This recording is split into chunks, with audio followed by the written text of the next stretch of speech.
ጤና ይስጥልን ውድ ተመልካቾቻችን የተለያዩ ዓለም አቀፋዊ ጉዳዮችን በጥልቀት የሚዳስሰው ኤንቢሲ ዓለም አቀፍ ተጀምሯል። ዛሬም እንደወትሮው ነጻነት ላቀውና ቢኒያም ካሴ አብራችሁ ቆይታ የምናደርግ ይሆናል። ከኛ ጋር ሁኑ። ነጻነት አለ ሁሉ ሰላም ሁሉ መልካም ላለፉት 3 እና 4 ፕሮግራሞቻችን የመካከለኛው ምስራቅ ጉዳይ በርግጥ በአብዛኛው መካከለኛው ምስራቅ ጂኦፖለቲክሱም ያመዘነ ስለሆነ በስፋት ዓለም አቀፍ ፕሮግራማችን ከቨር ያደርጋል ይሸፍናል። አሁንም እንግዲህ በመካከለኛው ምስራቅ ያሉ ጉዳዮች ዓለምን ፖለቲካ የወደፊቱን ሊተነብዩ የሚችሉ የትኛው ኃይል ከየትኛው ጋር ሊቆም ይችላል የሚሉ ጉዳዮችን በተወሰነ መንገድ ያሳየን ነውና ውጥረቱ ከዚህ በፊት ያለመድናቸውን ጉዳዮችም ዓለም ልምዱ እንዲኖራት እንድትመለከተው ተደፋፍሮ የማያውቁ ሀገራት በዚህ ልክ ናቸው የምንልበትን ሁሉ አይተናልና እንግዲህ ካታርም ላይ ኢራን ጥቃት ሰንዝራለች። በነገራችን ላይ አንተና እኔ የቅዳሜውን ፕሮግራማችንን ከሰራን በኋላ ፕሬዚዳንት ዶናልድ ትራምፕ እንግዲህ በሶስቱ የኒውክሌር ጣቢያዎች ላይ ከባድ የተባለ ጥቃት አደረሱ የሚል መረጃ ወጥቶ ነበር። እሱን ተከትሎ ደግሞ አንድ ሊክድ ዶክመንት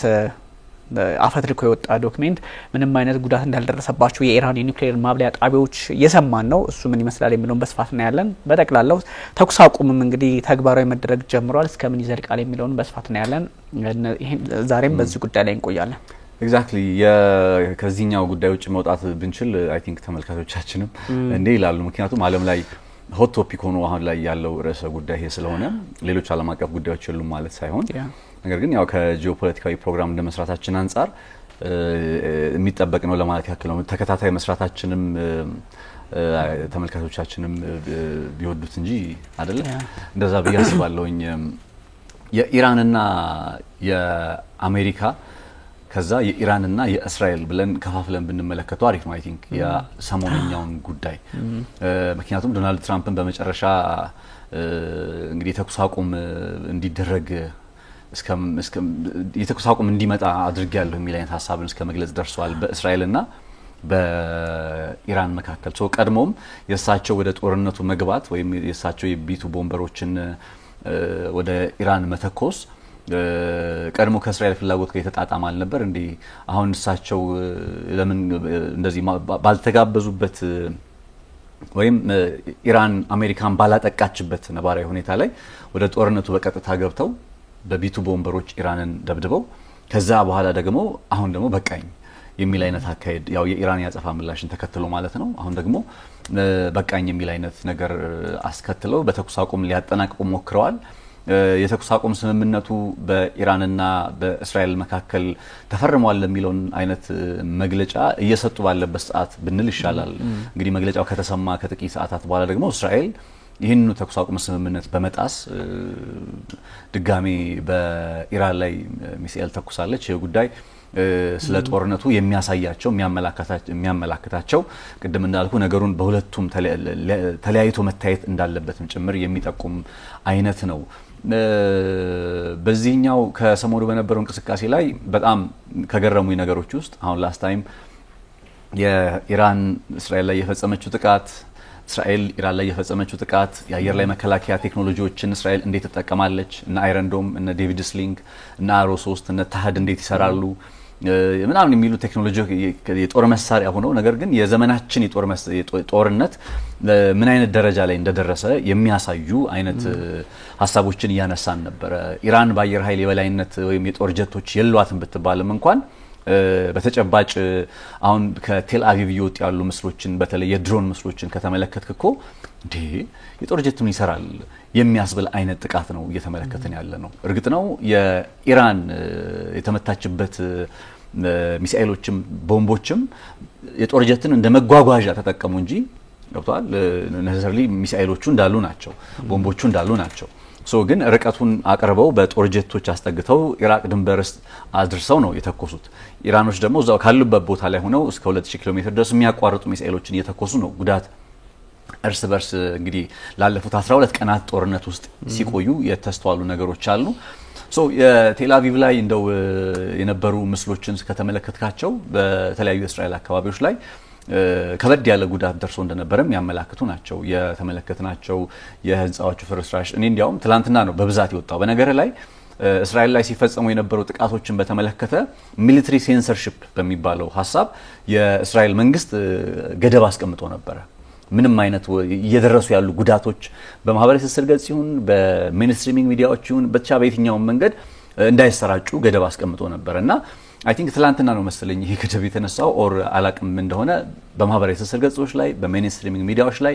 በእስራኤል ላይ የደረሰው ጉዳት ምን ይመስል ነበር የሚለው ነገር የሚያሳዩ በጣም ብዙ በርካታ ምስሎችን ያየን ነበር ዲስትራክሽኑ ነው ማለት አንዳንዶቹ ቦታዎች ላይ ይሄ ነገር ጋዛ ነው ወይስ የት ነው የሚያስብልም አይነት ምስሎችን እየተመለከትን ነበር የድሮን ምስሎችንና ኢራን ቀላል ያልሆነ ጉዳት አድርሳለች የሚለው ነገር የሚካድ አይደለም በተመሳሳይ እስራኤል ደግሞ በኢራን ላይ እንግዲህ ስትራቴጂካዊም ታክቲካዊም የሆነ ጥቃቶችን ሰንዝራለች የኒውክሌር ማብለያ ጣቢያዎች ላይ ጉዳት አድርሳለች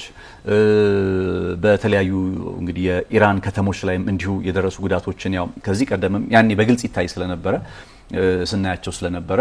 አሁን ላይ ሰርፕራይዚንግ ሆኖ ያገኙት ምንም ነገር የለም because ባለፉት 12 ቀናት ሲታይ ስንመለከተው ስለነበረና የእስራኤሎች ኢራን ላይ ያደረሱት ጉዳትን ወይም ዝቅ ያረኩት ወይም ያንኳሰስኩት አይደለም በደንብ ኢራኖችም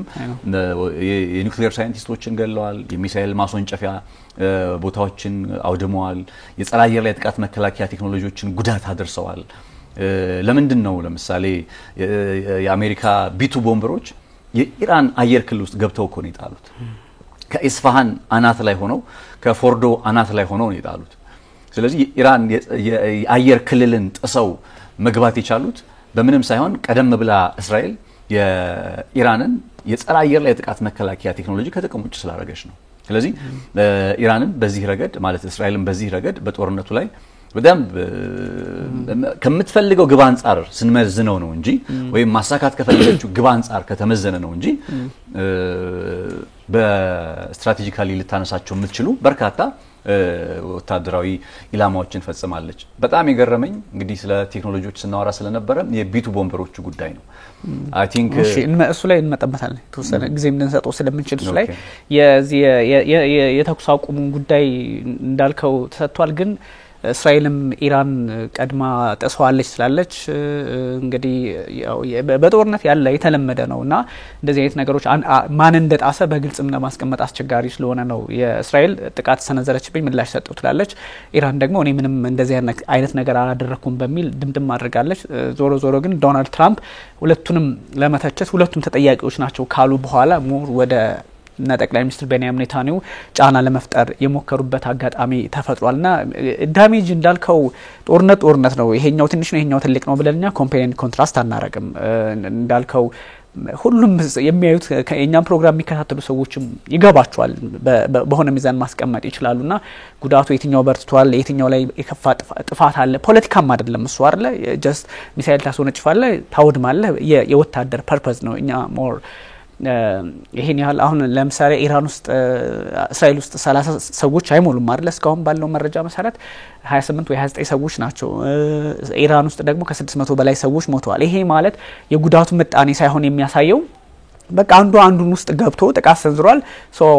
ፖለቲካሊ በእኛ ፕሮግራም አንደምታ ፖለቲካሊ ምንድነው የሚለው ነገር ሊያሳይ ይችላል ከህዝብ ቁጥር አንፃር ከስትራቴጂ አንፃር ከተጠቀሙት ቴክኖሎጂ አንፃር አንደኛው ሉዓላዊነቱን ከአስከብሮ ቀጥሏል ከምንለው ግንዛቤ አንፃር ከተለያየ መለኪያ ስናየው ዞሮ ውድመት ተፈጥሯል ብለን ነው እንትን የምንለውና አንዳንድ ተመልካቾቻችን የንትን እንዲያላየው ምናምን እኛ ብዙ ነገር እናያለን ግን ብዙ ሁሉንም ነገር መናገር ስለማንፈልግ ስለማይቻልም ነውና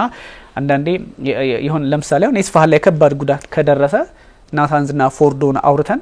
ኢስፋሃን ብንድረስ ኢስፋሃን አላየውም ማለት አይቻልም ሁሉንም ነገር በሰዓት የተገደበ ስለሆነ እንደውም ለጠጥ እናረጋለን አንዳንድ ጉዳዮች ሲኖሩ ካልሆነ በስተቀርና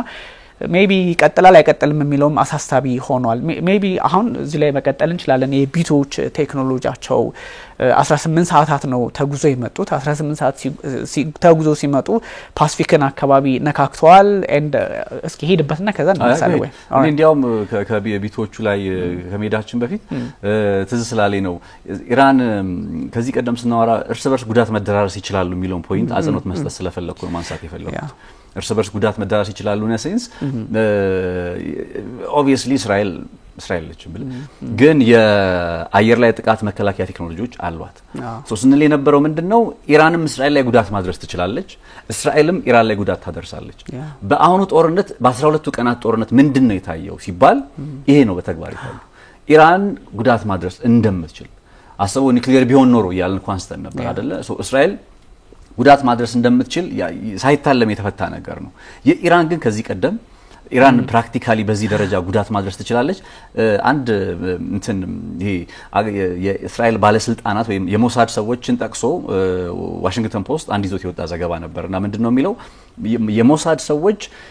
ለኢራን ባለስልጣናት በድምጽ የላኩት የተቀረጸ ምስልን ጠቅሶ ነው የተቀረጸ የድምጽ ሪከርዲንግን ጠቅሶ ነው ሶ በዛ በተቀረጸ የድምጽ ሪከርዲንግ ላይ ምን አይነት ሐሳብ ነው የሚያነሱት ለኢራን ወታደራዊ ጀነራሎች ነው ትዕዛዝ የሚያስተላልፉት ሚስቶቻችሁን እንገላለን እናንተን እንገላችኋለን በአጭር ጊዜ ውስጥ እጃችሁን ስትሰጡ ደግሞ በቪዲዮ ተቀርጻችሁ አሁንኑ ላኩ ኢላማዎቻችን ውስጥ ናችሁ የሚል አይነት ትዕዛዝ ያስተላልፉላችኋል ግን የትኞቹም የኢራን ባለስልጣናት ለዛ ከነሞሳድ በኩል መጣ ለተባለው ነገር ምንም ምላሽ አልሰጡም ኦር የሚሆነው ውጤት ነው የሆነው የሞቱት ሞተዋል በህይወት አሉ የተባሉትም ዛሬ ጭምር ያየናቸው ዛሬ እለተ ሮብ አይደለ ሞተዋል የተባሉት ድጋሜ ሶስቱ ሰዎች ከሞት ተነስተዋል የሚያስብል አይነት መረጃ ወጥቷል ሶ እነሱ ጉዳዮችን እናያቸዋለን ነገር ግን በመሰረታዊነት ዲስትራክሽኑ እዚህ ጋር ደረሰ ከሚለው ነገር በላይ በጠቅላላ ምስል የሚያሳይ ግን ኢራን ፕራክቲካሊ እንትና ላይ እስራኤል ላይ ጉዳት ማድረስ እንደምትችል እንዳልኩ የእስራኤል ሳይታለም የተፈታ ነው ኢራን ግን ከዚህ ቀደም ስትፈጽመው ከነበረ ጥቃት ኤፕሪል ላይ ፈጽማ ነበር የመሳሰሉት አይደለም ከነዛ ጥቃቶች በተለየ አሁን ለ12 ቀናት እየተኮሰች ምናም ቆይታለች በዚህ ምን አይነት ውጤት ነው ያየነው ሲባል ቀድሞም እስራኤሎቹ አንደርስቲሜት አድርገዋት ዝቅ አድርገው ገምተዋት ነበር ነገር ግን ከግምት በላይ ደግሞ ጉዳት ማስከተል ይችላልች የሚል መረዳትና አታያያለኝ ይሄ በተጨባጭ ያየነው ነገር ስለሆነ ለዛ ብዬ ነው ቅድም እንደው ስለ ጉዳት ማንሳት የፈለኩት ሶ ሌትስ ፕሮሲድ ዳውን ስለ ቢቱ ኦልራይት ዳይሬክተሮቻችን ካታር ላይ አድርገውታል የካታር ላይ ጥቃት ተሰንዝሯል ነበር እነዚህ ቢቶች ጥቃት ከሰነዘሩ በኋላ ካታር ላይም እንደዚሁ የሚሳኤል ጥቃቶች ከ7 እስከ 9 10 የሚደርሱ ሚሳኤሎች ጥቃት ተሰንዝረው ነበርና ኢራን አክቹሊ ደጋግመን የምንለው ነገር የሆነ የሀገርነት ሜንታሊቲዋ በጣም የጥንካሬ ሜንታሊቲዋ ከባድ እንደሆነ ያሳየችበት ነው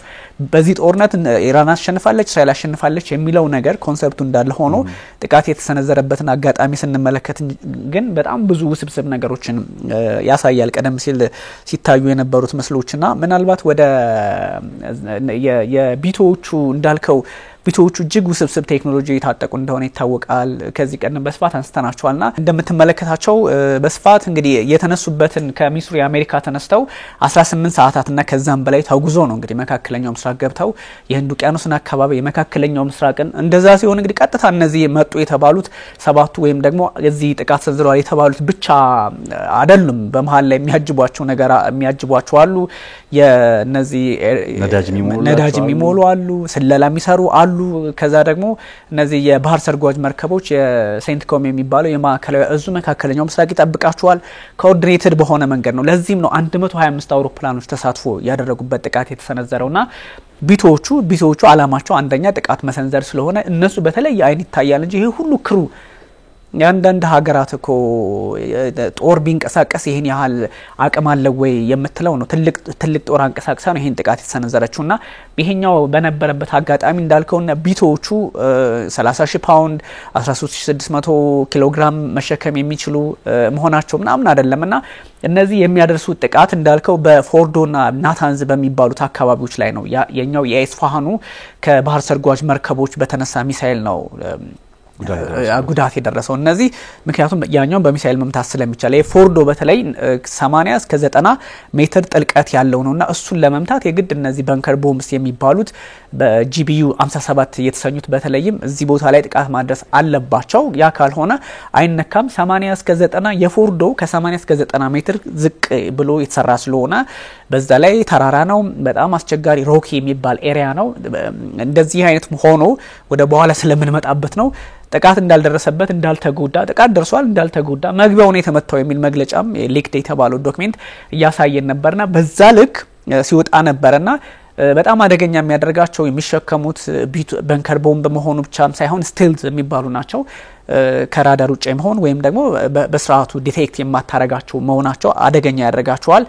የዳይሜንሽንም ጉዳይ አብረህ ልታነሳት ይችላል እንደዛ ሆኖ የሚለቁት ቦምብ ይሄ ጂቢዩ 57 የሚባለው ባንከር ቦምብ ባንከር ቦምብ እኮ ኤቭሪዌር አለ አይደል? ኢራንም እኮ ጂቢዩ 128 የሚባል ቤልዩ 109 ምናምን የሚባሉ እኮ አሏት። ልክ እንደዚህ እንደ ባንከሮቹ አይነት ነው። ያን ግን መጠቀም አስችልም። አንደኛ የአሜሪካ ፈቃድ ያስፈልጋል፣ ሁለተኛ የላትም። ማናቸው የሄዝቦላ መሪ ሐሰን ነስረላ እሳቸው ሲገደሉ የተጠቀመችበት ይሄ ቤልዩ 109 ምናምን የሚባለው አይነት የባንከር ቦምብ አይነት ነው። ጥቅም ላይ መዋል ይችላል። ይሄኛው ግን ጂቢዩ 57 የሚባለው ጥልቅ ቦታ መምታት የሚችል እንዳልኩ ፎርዶን ከወሰድን ከ80 እስከ 90 ሜትር ነው ተብሎ ይታሰባል። ፎርዶ ላይ ጥቃት ሲሰነዘር የሚያደርሰው ጉዳት ይታወቃል። ግን አሁን ደግሞ የወጡ መረጃዎች ሊክድ የሆኑ ዶክመንቶች እንደሚያሳዩት አልተመታም። ያልተመታበት ምክንያት ብዙ ምክንያቶች አሉ። እሱ እንዳለ ሆኖ ግን ሜቢ ይሄኛው ደግሞ ባንከር ቦምቦቹ ጂቢዩ 57 የሚባለው 61 ሜትር ሳይፈነዱ ወደ መሬት ጥልቅ መግባት ይችላሉ። ተወረውረዋል ከቢቱ ቦምብ ከወረወረው በኋላ ወደ ጥልቅ መሬት ክፍል ይገባል። 61 ሜትር ከገባ በኋላ ነው የሚፈነዳው። ከዛም በኋላ 30 40 ሜትር ፍንዳታው ራሱ ሄዶ ፎርዶን ማፈራረስ አለመቻሉ እንግዲህ አሁን ሊክድ ዶክመንት ተብሎ የወጡ መረጃዎችን ያያየን ስለሆነ ነውና እሱ ነገር አነጋጋሪ ሆኗል። ሜቢ እነዚህ እንትኖች ላይ የሚጨምረው ነገር የቢቱ ቦምበሮቹ አንድ አሪፍ ነገር ያነሳው የአሜሪካን 125 አውሮፕላን ተጠቀመች። 125 አውሮፕላን አጠቃላይ በነገር ላይ የበረሩት 36 ሰዓት 37 ሰዓት ነው ወይ እነዚህ ቢቱ ቦምበሮቹ ደርሰው ሲመለሱ። ከዛ 125 አውሮፕላን F35 እና F15 በግራና በቀኝ ያጅባል፣ ይሰልላል፣ ጥበቃ ያደርጋል። የባህር ሰርጓጅ መርከቦቹ እንዳሉ ሆነው ነዳጅ አየር ላይ ይሞላል። እና በዘመቻ ደረጃ I don't think there is እንደዚህ አይነት በጣም እጅግ ውድ የሆነ ቢቱ ቦምበሮች እኮ $1 ቢሊዮን ነው የሚወጣባቸው። 2 ቢሊዮን ከዛም በላይ ቀልዳለ እንዴ $2 ቢሊዮን 7 ቢቱ ቦምበሮችን ከዛ F35ቶቹ ምናምን 125 ስፔስ ክራፍቶች ማለት ኤርክራፍቶች እና እነዚህ ሁሉ ጥቃቶችን አጠቃሎ የአሜሪካ ወታደራዊ ኃይል ነው የፈጸመው። እነ ዶናልድ ትራምፕ እነ ጄዲ ቫንስ የመሳሰሉ ሰዎች በጣም ሲናገሩ ከጥቃቱ በኋላ ምን ያክል ፕራውድ እንደሆኑ በጣም ኩራት እንደተሰማቸው የአሜሪካን ወታደራዊ ልዕልና ወታደራዊ አቅም እንዴት እንዳሳየልን እንዴት አሳይቶልናል ብለው እንደሚያምኑ ፕራክቲካሊም አሳይቷል። አላቅም ሰርፕራይዝ ካላረጉን በቀር ሌሎቹ ሀገራት እነ ቻይና ምናምን የምንላቸው ሀገራት እንዳልኩ ሰርፕራይዝ ካላረጉን በቀር የሚለውን ነገር አጽንኦ ስትልኝ ራይት ናው አሁን በአየር ኃይል ላይ በእንደዚህ አይነት በተራቀቀ ከራዳር ውጭ ነው ሊባል በሚችል አይነት የጦር ቴክኖሎጂ ተጠቅመው ዲቴክት ሊያደርጉ ይችላሉ። አይ ዶንት እንትና አይለኝም አይገደኝም በራዳር ይታያል ወይስ አይታይም የሚለው ነገር የኔ ፖይንት እሱ አይደለም ስለሚሉት ነው የምናገረው። አሜሪካዎቹ በራዳር አይታይም ስለሚሉ ነው ወታደራዊ ሳይንቲስት አይደለም እንጂ ፕሩፍ አናረግም አይደል ያሉት ነገር ነው ይያልን ያለ ነው። ግን ፖይንቱ እሱ አይደለም ደግሞ ገብቷል። የሆነ አጠቃላይ ሂደቱን ትንተና ስለሆነ ያደረግን ያለ ነው በእንደዚህ አይነቱ ነገር ማተር ያደርግም በየሰላማስሉ ነው። ኤኒዌይ ግን ከራዳር ውጭ ነው ምናምን ይላሉ። እንደዚህ አይነት ውድ የሆነ ጥቃት የተፈጸመው ማለት ላይ ነው ኢራን ላይ ነው። አይ ቲንክ የባንከር በስተር የሚባለውን አሁን 13000 ኪሎ ግራም ድረስ የሚመዝን አይነት ቦምብ በጦርነት ታሪክ በመጠቀም የአሁኑ ኢራን ላይ የተፈጸመው ጥቃት የመጀመሪያ ነው በዓለም የጦርነት ታሪክ። ቀላል ነገር አይደለም ይሄ በወታደራዊ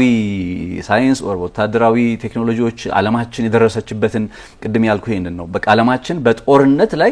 ራሴን ላጥፋ ካለች ዓለም እርስ በርስ እንጨራረስ ካሉ የት በቃ ሁሉም በቂ ምክንያት እንዳለ ኒውክሊየርን ተተውማት ከኒውክሊየር ውጭ እንኳን በሚቻለው ደረጃ ብዙ ነገር ማድረግ እንደሚቻል ያሳዩበት ነው ብዬ አስባለሁና በእርግጥም አሜሪካንስ ፓወርፉል የሆነ ሚሊተሪ እንዳላቸው አሳይተዋል። ከዛ ግን ይሄንን ፓወርፉል የሆነ ሚሊተሪ ይዘው እንደዚህ አይነት ውድ የሆነ $1 ቢሊዮን የሚያወጣ ኢንቨስትመንት አከናው ነው ኢራን ላይ 3 የኒውክሊየር ጣቢያዎች ላይ ጥቃት ፈጽመው ከዛ የተመዘገበ ውጤት ምንድነው? አሁን ከዚህ ከውጤት አንፃር ደግሞ እንገምግመው በተወሰነ መልኩ ከውጤት አንፃር ካየው አንደኛ ኢራን የምትባለው ሀገር አለኝ የምትለው የኒውክሊየር መርሃ ግብር አለ። ከዛ እስከ 60% ድረስ የበለጸገ ወደ 400 ኪሎ ግራም የሚጠጋ ኢንሪችድ የሆነ ዩራኒየም አለኝ ትላለች ኢራን። እሷ ብቻ ሳትሆን የዓለም አቀፉ የአቶሚክ ኢነርጂ ኤጀንሲም ጭምር ያረጋገጠው መረጃ ነው ይሄ መረጃ። ሶ ኢት ማተርስ አሁን ይሄኛው 60% የበለጸገ 400 ኪሎ ግራም የሚጠጋ then እነዚህን ኢንሪችድ የሆኑ ዩራኒየሞች እንግዲህ የት ነው ያስቀመጠቻቸው ተብሎ ሲገለጽ ከዚህ ቀደም በነበረ ሁኔታ አይዘር ፎርዶ እየተባለ የሚጠራ ውስጥ ነው ተብሎ ይጣበቅ ነበር። ምክንያቱም በበንከር በስተርስ ቦምቦች እንኳን አሁን አሜሪካ በተጠቀመቻቸው ቦምቦች እንኳን እንዲህ በቀላሉ ጉዳት የሚደርስበት አይነት ማዕከል አይደለም ተብሎ ስለሚታመን ያም ሆነ ግን ጉዳት ደረሰበት፣ ተጠቃ። ከተጠቃ በኋላ የለም የኢንሪችድ የሆነው ዩራኒየም ጉዳት አልደረሰበትም። ለዚህ ሌላም የትም ሩቅ መሄድ አያስፈልግም። ይሄ የተጠየ ኢንሪችድ የሆነው ዩራኒየም ጉዳት እንዳልደረሰበት ለመረዳት ሩቅ መሄድ አያስፈልግም። የራዲዮሎጂ ይሄ ምንድን የጨረር ጉዳይ የአካባቢና የስነ ምህዳር ውድመት የምንለው ጉዳይ አልተከሰተም። ስለዚህ ከውጤት አንፃር አሁን አሜሪካንስ ኢንፍራስትራክቸሩን አውድመውት ሊሆን ይችላል በመናየው መልኩ መሰረተ ልማቱን የኒውክሌር መሰረተ ልማቱን አውድመውት ሊሆን ይችላል፣ ግን የበለጸገውን ዩራኒየም ያገኘ ጥቃት አልተፈጸመም። ለዚህ ሁለት ምክንያቶች ቀርበዋል። የመጀመሪያው ነገር ምናልባት የፎርዶ የተባለ የሚጠራው የኒውክሌር ማብለያ ጣቢያን ሰርስሮ እንደዚህ በምንመለከተው መልኩ ፈልፍሎ ገብተው የሚፈነዱት ቦምቦች አልደረሱበትም።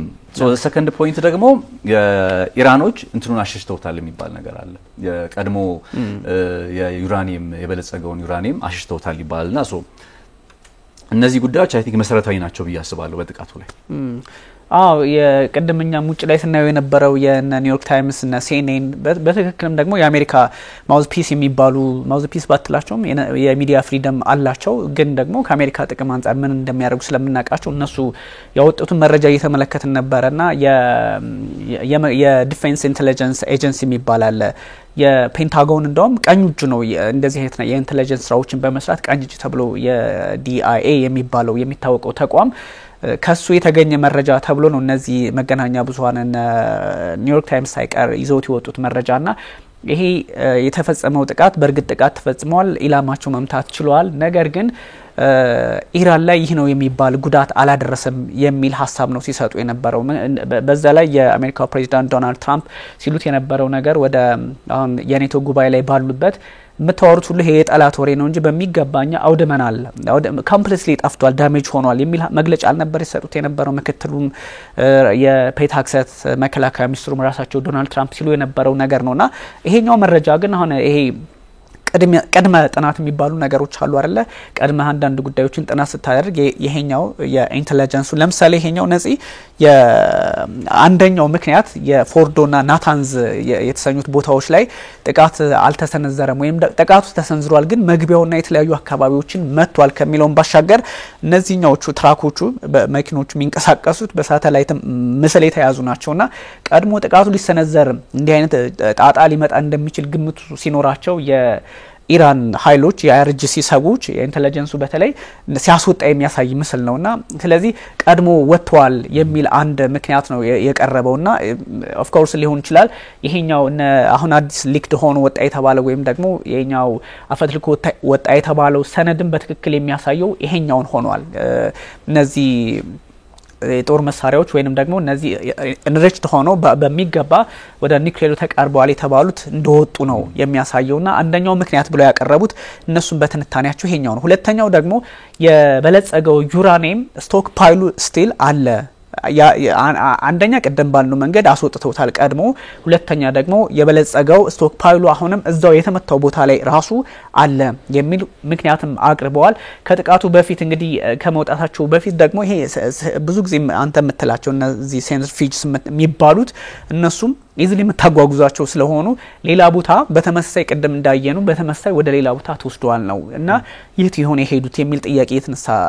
ለራሴ እንትን እያልኩ ነበርና ሜቢ ይሄ ቡሻሃር ነው የሚባለው ሩሲያ የምታበለጽገው የኒውክሌር ማብለያ ጣቢያ አለ አይደለ ከእስራኤል ፖለቲከኞች ጋር ተነጋግረው እሱን ቦታ እንዳትነኩብኝ 200 የሚሆኑ ሰዎች አሏት እዛ ሳይንቲስቶችን ጨምሮ ሩሲያ እንዳትነኩ እሱን ቦታ የሚል ስምምነት አላቸውና ሜቢ በዚህ መንገድ ወደዛ ሄደው ይሄ በእርግጥ የኔ ሀሳብ ነው ወደዛ ሄደው ይሆን እንዴ የሚል ነገር እያመጣ ነው። ምክንያቱም ብዙ ሰዎች አሁን እኛ ጋር እንደሚባለው ኢራን ብቻዋን ነች። ኦፍ ኮርስ ብቻዋን ልትሆን የምትችለው እንደውም ይሄ ጦርነት እዚህ ላይ እንደው አሁን ባለው ሁኔታ ፈጣሪ ብሎት እዚሁ ላይ የሚገታ ከሆነ ዳስ ፋይን ጥሩ ነው ከዚህ በኋላ የሚቀጥል ጦርነት ከሆነ ግን ኢራን ብቻዋን የመሆኗን ነገር ልናረጋግጥ እንችላለን እስካሁን ባለው ሁኔታ ግን እነ ፕሬዚዳንት ቭላድሚር ፑቲን የሚሰጡት አስተያየት እንደውም ኮ ዲሚትሪ ሜድቬዴቭ ኒውክሌር ለመስጠት የተዘጋጁ ሀገራት አሉ ብለው በግልጽ አስቀምጠዋል እነዛ ሀገራት ማን ናቸው ስለ ቻይና እርግጠኛ መሆን አይችሉም ስለ ሰሜን ኮሪያ እርግጠኛ መሆን አይችሉም እርግጠኛ መሆን የሚችሉት ስለ አስተዳደሯት ሀገራቸው ሩሲያ ስለ ፕሬዚዳንት ቭላድሚር ፑቲን ቀኝ እጅ ናቸው ተብሎ ስለሚታሰቡ ስለ ፑቲን ነው እርግጠኛ ሆነው የሚናገሩት በዛ ላይ ደግሞ በደህንነት ምክር ቤቱ ምክትል ሊቀመንበር ሆነው እየሰሩ የሚገኙ ሰው ናቸው ዲሚትሪ ሜድቬዴቭ እና እንዲህ አይነት ሐሳብ ስላለ ሁኔታዎች በጣም የተቀየሩ ቢመስሉም ይሄኛው ሊክድ የሆነ ዶክመንት ባይዘው ሁለት ሰዎችን አግኝተው ነው እነዚህ ሚዲያዎች ሁለት ሰዎች አግኝተው ቀደም ያነሳናቸውን ምክንያቶች አንዱ ለሶስት ብለው በእነዚህ ምክንያቶች ሊሆን ይችላል የሚል ሐሳብ አለው እኛም ኦፍ ኮርስ ለምሳሌኛ አነሳን አይደለ ወዴት ሊሄዱ ይችላሉ እሺ ሄደዋል ተጓጓዙ የሳተላይት ምስል አየን ምናምን ትራምፕ ግን በፍጹም ወድመዋል ብለዋል ኔታንያሁ ብለዋል ግን እኛም እንጠይቃለን ከዚህ በፊት እኮ እንደዚህ ሆነ እስራኤል ላይ አንድ ሚሳኤል ስትወርድ እሷን ሚሳኤል በኤአይ አባስተ ምናም ጀነሬት አርገ ታምር ተፈጠረ this is Gaza not Israel ምናም ይያልክ አይደለም እኛ በጣም ማንንም እንደፈለገው ሊያስብ ቢችልም ኃላፊነት ወስደን ነው አይደል እንደዚህ አይነት ነገር የምንሰራው በግልጽ ማስቀመጥ ያለብን ለዛም ነው አይደል ዳሜጆችን አንዳንዴ ኮምፔር ኤንድ ኮንትራስት ማድረግ ማንፈልገው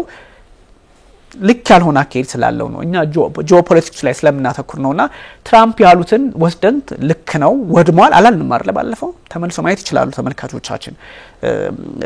እስራኤል እንደዚህ ያረኩስተል አላምንም አይደል ብዙ ጥያቄዎች የሚነሱበት እንደውም ስለ ፎርዶ ጥልቀት ስለ ፎርዶ አደገኝነት ፎርዶ በቀላሉ እንደማይወድም በደንብ ስናወራበት ነበር ከዚህ በፊት እና እነዚህ ነገሮችን ብለህ ሁኔታውን ስትመለከተው ሰዎች እንደሚሉት ኢራን ተክዳለች ስቲል አልተካደችም የተካደችው በአሜሪካ ሊሆን ይችላል እንደራደር በ15 ቀን ብለው እንደውም 15 አመታት መስሏቸው ትራምፕ በሁለት ቀን ፈጸሙት የሚባል እንትንም ያዩ ነበርና ትራምፕ የአሜሪካ ፖለቲከኞች ሸውደዋት ካልሆነ ወይም አታለሏት ካልሆነ ሩሲያ ቃሏን እንዳላጠፈች የሚያሳዩ ነገሮች አሉ ቢያንስ በዲፕሎማሲው አብራ ቆማለች አሁን ደግሞ እንዴ አባስ አራግቺ ወደ ቻይና እንኳን እኮ አልሄዱም አይደለ ሳውዲ አረቢያ አልሄዱም ካታር አልሄዱም እኮ ፑቲንን ላማክር ብለው ነው ሄዱት እንደውም ማናቸው አያቶላ አሊ ሀመኒ የሆነ ነገር ያርጉ እንጂ ፑቲን ነው ያሉት በግልጽ በላኩላቸው ደብዳቤና እንደሚባለውም አይደለም ማይካደው ግን አንድ እንደው ማይካደው ነገር እስካሁን ባለው ሁኔታ ባለፈው ብለናል እስካሁን ባለው ይሄ ጦርነት እዚህ ላይ የሚቋጭ ከሆነ ተሸናፊው ማን ነው ብለህ በጠይቀኝ እስራኤል ናት ነው ማለት ምክንያቱም አንደኛ የነበረው ሳይኮሎጂ የምታቀው ነው እስራኤል በዚህ ልክ መመታት የምትችል ሀገር ናት ወይ የሚለው ነገር ኢራን በማሳየቷ ኢራን እንዳሸናፊ ሀገር ተወስዳታለ በዛ ላይ ደግሞ የትልቅ ኔሽን ሜንታሊቲ ነው ያሳየችው አሜሪካ መታቺ ብላ ምንም ጉዳት ባታደርስም ካታር አልዩዴድ የሚባለውን የኤርቤዝ መታለች ለነኳት ሁሉ ጉዳቱ ይነስም ይብዛም እንደ አንድ ኔሽን ወይም ደግሞ ራይዚንግ ላይን ነው ብለው ነው አይደል የተነሱት እነ ኔታንያሁ እቺኛዋ ደግሞ የድል መንገድ ነው ምናምን በሚል ዘመቻ ጥቃቷን አጠናክራ ቀጠለችና እስካሁን ባለው ሂደት የሚቀጥል ከሆነ እርግጠኛ ሆኜ የምናገረው ከእስራኤል ይልቅ ኢራን ተጎጂ ትሆናለች ጦርነቱ በኢራንና በእስራኤል መካከል ስለማይሆን አሜሪካ የምትቀላቀልበት የመሆኑ ነገር ግልጽ ስለሆነና እነዚህን ሁኔታዎች ስትመለከት እንትን ይላልና የካታሩ ነው ይሄ ነጽ ምናልባት እዚህ ላይ ኤርቤዙ አልዩዴድ የሚባለው ኤርቤዝና ሚድል ኢስት ላይ በጣም ትልቅ ተብሎ የሚታሰበው ወይንም ደግሞ ግዙፍ የአሜሪካ መካከለኛው ምስራቅ ላይ ለምሰነዝራቸው ጥቃቶች 2021 ላይ ከካቡል ኃይሎቿን ስታስወጣ የተጠቀመችበት አፍጋኒስታንን የመታችበት ኢራቅን የመታችበት እሱን አካባቢ የሚያሳይ ነበር ቀደም ሲል ያየነው ይሄኛው የተሰነዘረው ጥቃት ነው ያ ሶ ቤዚክ ኩዌስችን የሚሆነው ምንድነው አይ ቲንክ የኳታር ይቻት ይሄ አልዩዴድ ኤርቤዝ የሚባለው ማለት ነው ያ ይሄኛው አልዩዴድ ኤርቤዝ የሚባለው 96 ላይ ምናምን የሰሩት 1996 ላይ ኳታሮች ራሳቸው ናቸው የሰሩት ከዛ አሜሪካዎቹ መጠቀም ጀመሩት እና ኳታርም እኮ በኳታሮች ጸረ አየር ላይ ጥቃት ሚሳኤል ያከሽፉ እነሱ ናቸው ያከሸፉት የኳታር ዲፌንስ ሚኒስቴር ያከሸፈው ከዛ ያጸፋ ምላሽ ለመስጠት እንገደዳለን ምናምን የሚል መግለጫ ያወጡ ነበር አሁን ከዚህ በኋላ ነው ትልቁ ነገር የሚመጣው አሜሪካ ቀደም ባልናቸው የቢቱ ቦምበሮች አማካኝነት መታች ከዛ አሜሪካ ጥቃቱን ከሰነዘረች በኋላ ኢራን ደግሞ ቀደም ኳታር ውስጥ እንዳነሳ ነው ኳታር ላይ ጥቃት ሰነዘረች አልሁዲድ የሚባለውን የአሜሪካ የጦር ሰፈር ላይ ኢላማ አደረገች 14 ሚሳኤል ተተኩሷል ተብሏል ከ14ቱ 13ቱን እንደዚህ ገደማ አካባቢ አክሽፈናል ብለዋል ትራምፕ ሙሉ በሙሉ አንደኛውን ግን ጉዳት የማይደርስበት ቦታ ላይ እንዲወድቅ አድርገናል ይላሉ ጉዳት አልደረሰም ምንም የሚታወቅ ማለት ግልጽ የሆነው ነገር ቅድም አንተ ያነሳ የነበረው ኢራን ላይ የተፈጸመው ጥቃትም እኮ አሁን አፈትልከው እንደወጡ መረጃዎች ብለስታነሳ የነበረው ምንድነው ጉዳት አልደረሰም ኢራን ላይ እኔ አሁን ዜናውን አልሰማሁትም ነበር ብሬክ ያረክልኝ አንተ ግን ከዛም በፊት ቅድም ባልኩ መነሻው አንደኛ ዩራኒየሙ የት ገባ ጉዳት ከደረሰ በቃ የኒውክሊየር ሊኬጅ መፈጠር አለበት የራዲዮሎጂ ሊኬጅ መፈጠር አለ የጨረር ሊኬጅ መፈጠር አለበት ራዲዮ አክቲቭ የሆነው ነገር ማለት ነውና ሶ የዛን ጨረር አልተመለከተንም ወይም የዛን ጉዳት አልተመለከተንም እኔ ማስረጃ የሱ ነው ሌላ ነገር አይደለም ጉዳት ከደረሰበት ዩራኒየሙ ምክንያቱም የ60 ከመቶ የበለጸገ አላት ስለተባለ 60 ከመቶ የበለጸገው ምንም አልሆነም ብዬ ስናገር ማሳያ የሚሆነው ራዲዮ አክቲቭ የሆኑ ንጥረ ነገሮች አልተመለከተንም አካባቢው አልተበከለም IAEM ጉዳት አልደረሰባቸውም ብሏል ወይም አካባቢው ደህንነቱ እንደተጠበቀለት ስለዚህ በዚህ ላይ ደግሞ ተጨማሪው ነገር አፈትልከው የወጡ መረጃዎች አልካቸው በኢራን ነፋርዶ ላይ ያን ያክል ጉዳት አልደረሰም አሁን ኢራን ላይ የተፈጸመው ጉዳት ካላደረሰ ተመሳሳይ ሰዓት ኢራን አሜሪካ የጦር ሰፈር ላይ የፈጸመችው ጥቃትም ጉዳት ካላደረሰ ሶ ምንድነው ይሆነ ያለው ከዚህ በኋላ ነው የተኩስ አቁም ስምምነት የተፈረመው ወይም ተኩስ አቁም ይደረግ የሚለው ዜና የመጣው ሶ ምንድነው እየተከናወነ ያለው የሚለው ጥያቄ የምታነሳው አሁን ነው ማለት ነው ኢራንና አሜሪካ የሚያደርጉት ጦርነት ቅድም መግቢያ ላይ እንዳልኩ በተመሳሳይ ሰዓት እስራኤልና ኢራን የሚያደርጉት ጦርነት ተለያይቶ መታየት አለበት ማለት ነው ወይ ወደሚለው ግንዛቤ ውስጥ የሚያመጣኝ ይሄ ጉዳይ ነው ሶ ኢራንና ማለት ተለያይቶ ሲባል አሜሪካና እስራኤል ተለያይተዋል ማለት ሳይሆን በአሁኑ ኮንቴክስት ላይ ወደ ተኩስ አቁም በሚለው መርሃ ግብር ላይ ትራምፕ ጥቃት ሰነዘሩ ኢራንም ጥቃት ሰነዘረች ከዛ በኋላ ተኩስ አቁም ተፈረመ የሁቲዎች ኬዝ እኮ አይነት ነገር ነው የሁቲዎች ኬዝ አይነት ነገር ከዛ ግን ምን የተለየ ነገር አለው ተብሎ ሲቀርብ ቀደም ብሎ ከኢራን ውስጥ የሚወጡ በጣም መረጃዎችን በታማኝነት የሚያቀርብ አንድ የዜና ምንጭ ነበርና ስሙን ረሳሁት እሱ ላይ በተደጋጋሚ ከዚህ ቀደ ትረስትድ ነው ማለት በተደጋጋሚ በቃ የተናገራቸው ነገሮች የሚያቀርባቸው መረጃዎቹ እውነተኛ መሆን የተረጋገጡለት አይነት የዜና ምንጭ ነው ከዛ ከኢራን ውስጥ ነው የሚወጣውና እሱ የዜና ምንጭ ላይ አንድ ጉዳይ ቀርቦ ነበር የቀረበው ሐሳብ ምንድነው የአሜሪካ ባለስልጣናት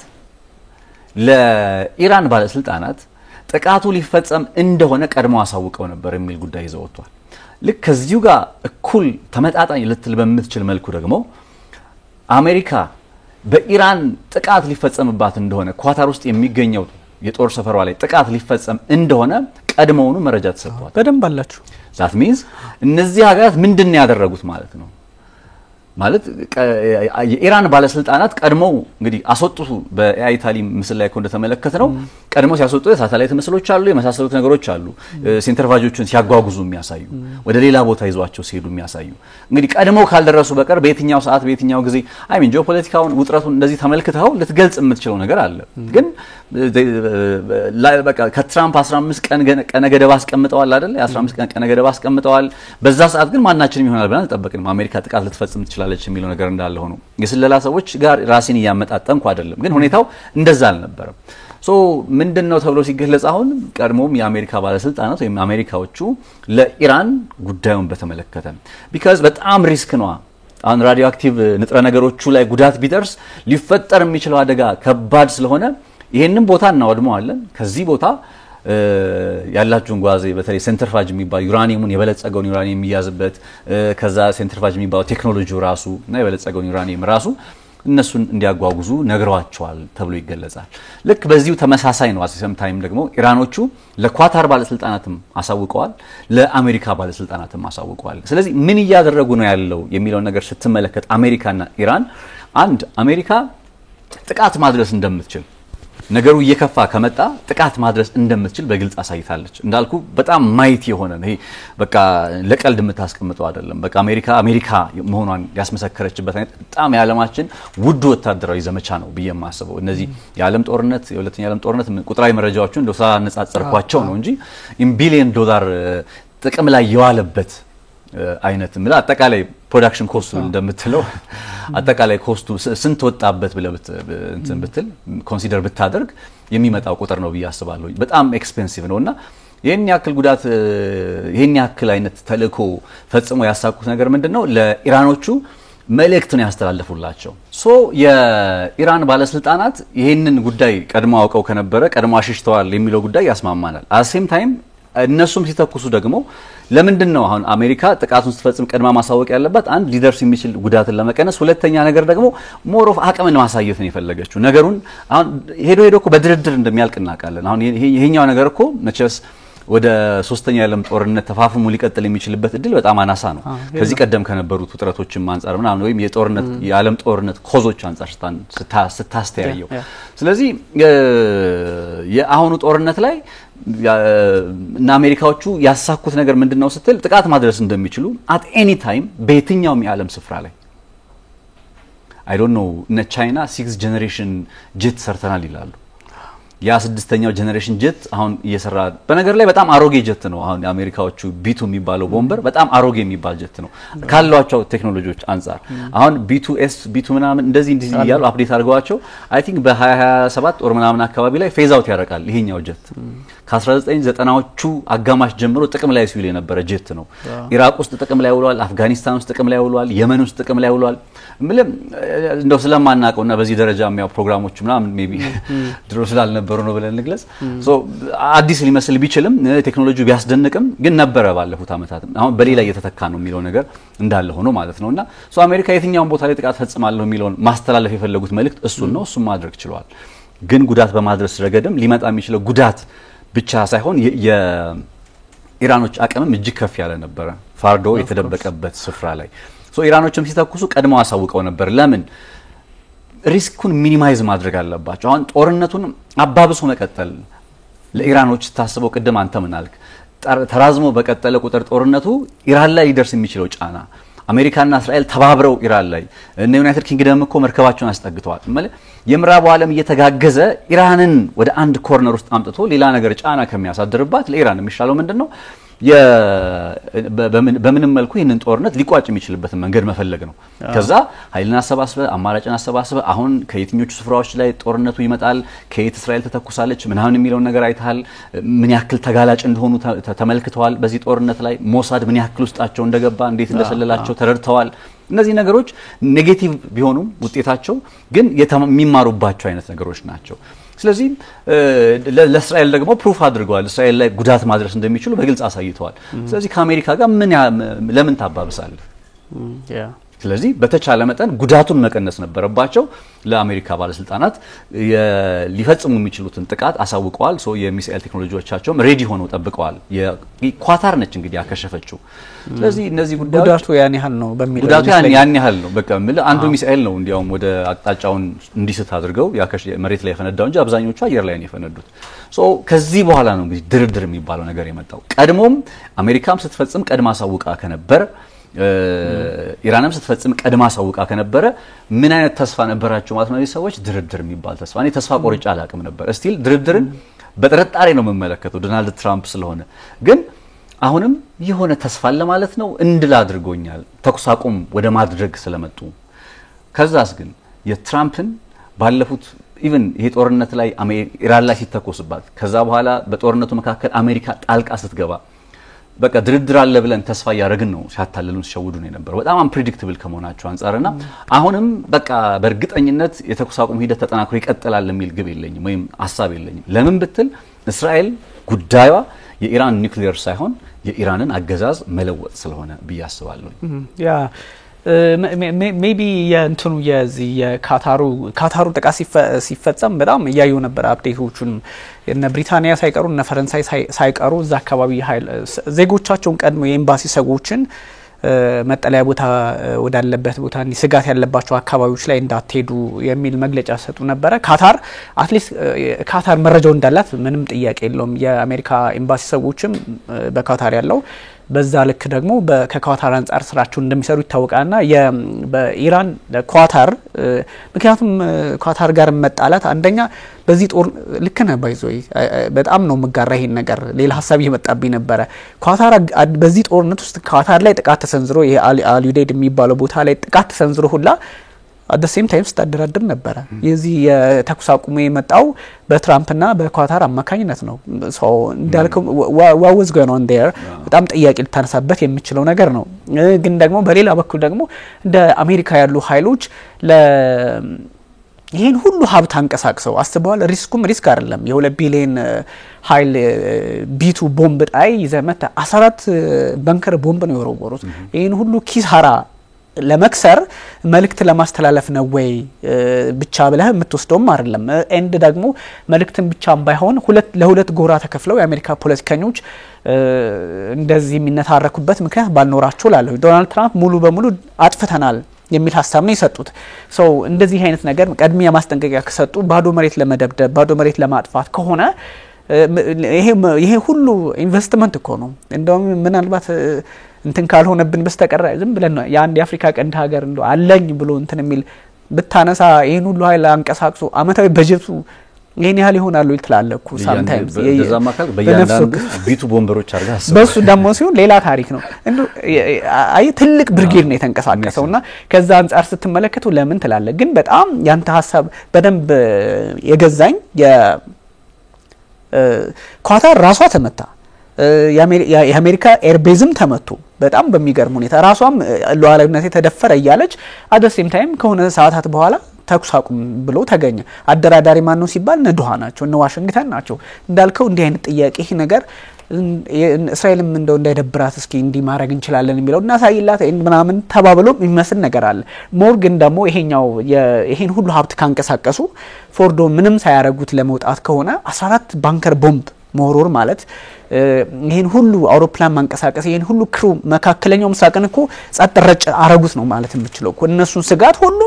ጠግጠጉን ይዞ ነው በእርግጥ እነሱ ናቸው የሚንቀሳቀሱበት በአብዛኛው ይሄን ስትመለከት ዋይ ትላለህና በጣም አጉዛጋቢ ነገሮች ሊቀጥሉ ይችላሉ ግን በዋናነት ይሄ ጦርነት ቀደም እንዳልኩ በደንብኛ ከዚህ ቀደም ብዙ ፕሮግራም ስንሰራ መጠፋፋት ይችላል ቢያንስ ይችላሉ ስቲል መጠፋፋት እንደሚችሉ አሳይተውናል ኢራን ደግሞ ኒውክሌር ቢኖራት ኢራን ከዚህ የበለጠ ደግሞ አቅሟን ከፍ አድርጋ እስራኤል ላይ ጥቃት ብትሰነዘር እስራኤልስ ምንድነው መታረገው ስትል ሁለቱም የሚፈጠረው ነገር መጠፋፋት የሚለውን አንደኛ በጣም በተደጋጋሚ የምንለውን ዝም ብሎ በናሬሽን ብቻ የተመሰረተ እንትን እንደሌለ የተረጋገጠበት ነገር ነው በቃ ሁለቱም መጠፋፋት ይችላሉ ሁለተኛ እስካሁን በነበረው ጦርነት ቀደም እንዳልኩ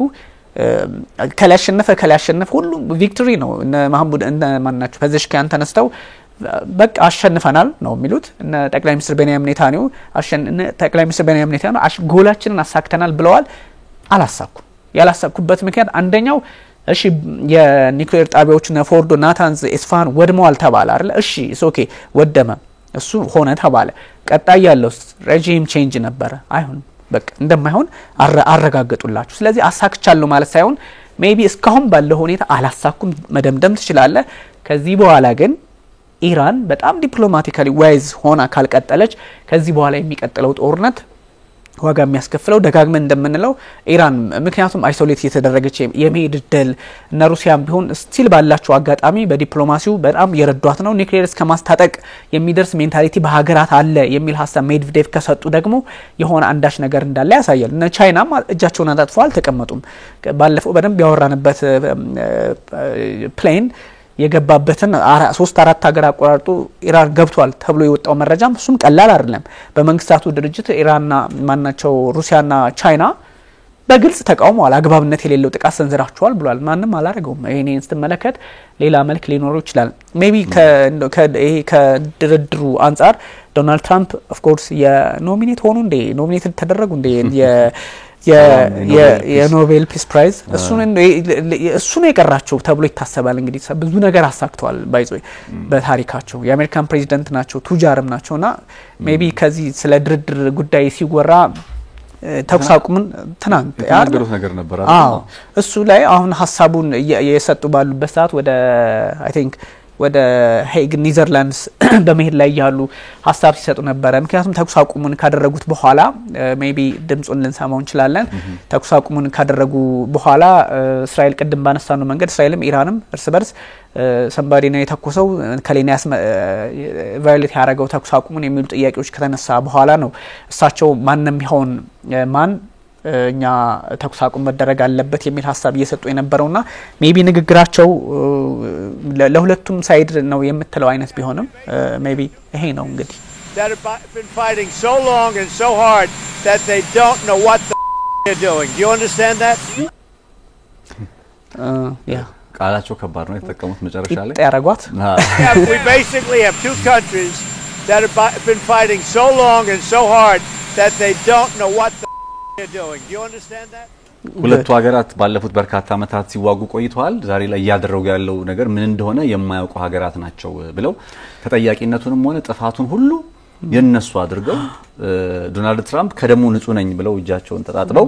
እንደዚህ ሄዱበት አይነት በቃ እኛል የለውም አላቀውም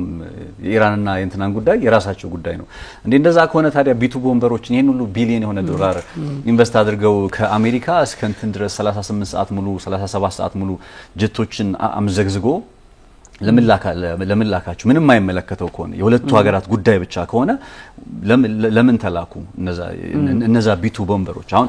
እዚህ ጋር አክት ያደረጉት ዶናልድ ትራምፕ እንደዛ ነው በቃ የኔ ጉዳይ አይደለም እነዚህ ሁለቱ ሀገራት ባለፉት አመታት ምን ሲያደርጉ እንደነበረ ማያውቁ ሲዋጉ የቆዩ ሀገራት ናቸው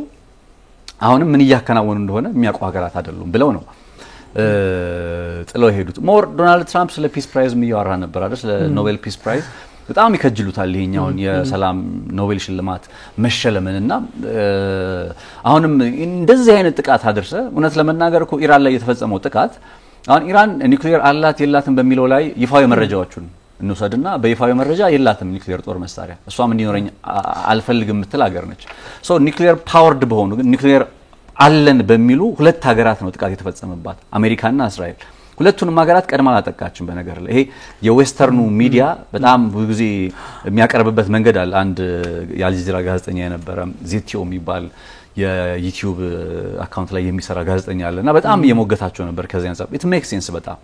አይደል ምንድነው የተናገረው ነገር የዌስተርኑ ሚዲያ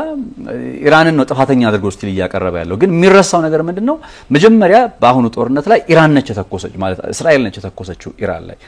ጥቃት የፈጸመችው ኢራን ነች ኢቭን ሁሌም እኮ አሜሪካም ደግሞ ጥቃት ስትፈጽም አሁን መጀመሪያ ኢራንን ያጠቃችው አሜሪካ ነች ስለዚህ የሪታሊሽን ስራ ነው የምትሰራው የመልሶ ራስን መከላከል ካልክም ማስከበር ራስን ካልክም በመሳሰሉት ነገሮች ናቸው በኢራን የሚከናወኑት ስለዚህ ባልተጋበዙበት ድግስ ያልኩ ቅድም ለዛ ነው የማይመለከታቸው ከሆነ እንደዚህ ጥለው የሚሄዱት በቃ እነዚህ ሀገራት ላለፉት አመታት ሲዋጉ የቆዩ ናቸው ብለው በቃ እኔ የለሁበትም አይነት ነገር ብለው የሚወጡ ከሆነ then ኒውትራል ለመሆን የግብዝነት ነው ሌላ ነገር አይደለም በነገር ላይ ማለት ዓለም ላይ አሜሪካና እስራኤል ምን አይነት ነገር ኖሯቸው እስራኤል በኢራን ላይ ስትፈጽማቸው የነበሩ ጥቃቶች በማን ነውቅና እንደሚፈጸሙ በማን የጦር መሳሪያ ድጋፍ እንደሚፈጸሙ የመሳሰሉት ነገሮች እየታወቁ እንደን ዶናልድ ትራምፕ በቃ ነገሩን የእስራኤልና የእስራኤል ጉዳይ ብቻ ነው ብሎ ለማለፍ ሲሞክሩ እንዴ ያሁኑ ጥቃት እንዲፈጸም እኮ አሜሪካ ውሳኔ እንድትሰጥ ብቻ ሳይሆን የጦር ጀቶቹ ሄደው ጥቃቱን እንዲፈጽሙ በአሜሪካ ኮንግረስ ውስጥ ሴናተር ውስጥ እኮ በጣም ከፍተኛ ቅስቀሳ ሲደረግ ነበር በነገራችን ላይ እንትና ቴድ ክሩዝ የሚባል የሪፐብሊካን ሴናተር ከአንድ ጋዜጠኛ ጋር ቭላድሚር ፑቲን ኢንተርቪው ያደረጋቸው በጣም አወዛጋቢው በጣም ጋዜጠኛ አለ ስሙን ረሳውትና እሱ ያከናወነው ቃለ መጠይቅ ላይ ወደ ሩሲያ ብዙ ጊዜ የሚያቀናው ሰው በጣም ሪኮመንድ ማድረገው ቃለ መጠይቅ ነው ሶ ቴድ ክሩዝን በጣም በብዙ መልኩ ነው የሞገተው ከአይሁድ እምነት አንፃር ለምን አሜሪካዎች ለእስራኤል ጠበቃ እንደሚሆኑ ቴድ ክሩዝ ራሱን ሲገልጽ ምን ብሎ ነው የሚገልጸው የፖለቲካ አላማዬ በአሜሪካ ውስጥ የእስራኤል ፍላጎትን ማስከበር ነው ያለ ነው የሚገልጸው በአሜሪካ ውስጥ እንግዲህ ቴድ ክሩዝ የሪፐብሊካን ሴናተር ነው የሚመረጠው አሜሪካ ውስጥ ነው ግን ምንድነው ብሎ የሚገልጸው የእስራኤልን ፍላጎት ማስከበር ነው ስለዚህ ኤፓክ ይጠይቋል ኤፓክ ማለት የአሜሪካ እስራኤሊ የሎቢ ካምፓኒ ነውና የሎቢ ድርጅት ነው በብዛት የእስራኤልን ፍላጎት እንዲከበር በጣም ጫና የሚፈጥር ሴናተሮች ላይ በገንዘብ የምርጫ ቅስቀሳ አስተዋጽኦ የሚያበረክት ሶ ዋን ኦፍ በጣም ኢንፍሉዌንሻል የሚባል አይነት ኃይል ነው ልክ ኒዮኮንስ ብለን ከመንጠራቸው ጋር አብሮ የሚጠቃለልና የአሜሪካን የውጭ ግንኙነት ፖሊሲ ጫና የሚያሳድሩት እነዚህ አካላት አሉ እስራኤል ጥቃት እንድትፈጽም አይዞሽ ባይነቱ ከጀርባ መቆሙ በጦር ደግሞ በቀጥታ እንደዚህ መግባቱን ዛሬ ኢራን ላይ ብቻ አይደለም ባለፉት አመታት ያየነ የመጣ ታሪክ ነው ስለዚህ ዶናልድ ትራምፕ በዚህ መልኩ እጃቸውን እንግዲህ እንዳልኩ ከደሙ ንጹህ ነኝ አይነት ብለው የሄዱበት መንገድ ሰማው ግብዝነት ነው በፍጹም የነሱ ጉዳይ አይደለም የኢራንና የእስራኤል ጉዳይ ብቻ ሆኖ ያቀም ነገሩ ምክንያቱም ነበሩበት ከጥንስሱ ጀምረው ነበሩበት ከ1979 ጀምሮ እኮ አሜሪካ ምን ያታቋም ያዘችው የሚለው ነገር ኢራንን በተመለከተ እንዴት ከእስራኤል ጋር እጅና ጓንቶን ይቀጥላል የሚለው ነገር መለስ ብለን ማየት እንችላለን ሶ ብዙም አልገዛኝም ለማለት ያክል ነው ይሄኛው እንትናቸው ሜቢ የምትጨምርበት ነገር ካለ ጨምርበት ሚዲያ ስትል የሆነ መጥቶልኝ ነው አንዳንድ ጊዜ ሽምጥጥ አርገህ ብሔራዊ ጥቅም ባልሆነ ጉዳይ ላይ ብሔራዊ ጥቅም ባልሆነ ጉዳይ ስለ በቃ የሀገር መንግስት ወይም ሀገርህ በሆነ ጉዳይ ላይ አቋም ይዛ እስካልተቀመጠች ድረስ በአንተ በጣም ተገደ ከጋዜጠኝነት መርህ ወጥተህ ስለ ብሔራዊ ጥቅም ናሽናል ኢንትረስት ምናምን ብለህ እንትን ልትል ትችላለህ ከዛ ውጭ ግን እንደኛ ሀገር ባለው ወይ እንደዛ ካልሆነ በእኛ ሀገር ላይ እንዳለ ሀገር ደግሞ በጣም ኒውትራል ሆኖ የሚሰራበት ስራ ነበር እድሉን መጠቀምም ትችላለህ ትክክለኛ ጋዜጠኛ ለመሆንና አልጀዚራን ያያዩ ነበር ኢራን ካታር ላይ ስትመታው ምን ሊያረጉት ይሆን ምናምን ያልኩ በጣም ግራ ገባቸው በሚገርም ሁኔታ በጣም ለማለሳለስ ይሞክራሉ ከዛ ኢራን የሰነዘረችው ጥቃት በካታር ወንድሞች ላይ አይደለም ማለች ምትሏን ያጎላሉ አየ ከዛ በፊት ከናሽናል ኢንተረስት አንፃር ትንሽ ቢቆይ በቃ ፕሮ ዌስተርን ሆኖ ቁጭ ይላል ምክንያቱም የካታር ስለሆነ የዶሃ ስለሆነ አልጀዚራ አትሊስት ኳታር ነች አሁን እሱን ነው ማለት አሁን ሌላ አካልኛ ኢትዮጵያን ቢያጠቃ ምን ምርጫ አለን አሁን ለዛኛው ምናደለው እሱን ነው ማለት ሜቢ ነው ሎካሎቹ ነው ደግሞ ለፈለኩት አሁን ሎካል የአገር ውስጥ መገናኛ ብዙሃን በተለይ ሶሻል ሚዲያ ላይ እንትንን ውግንና አሁን ያያዩት ነበር ይው ጦርነቱ አለቀ የሃይማኖት ጦርነት ነው ሲሉም የነበረው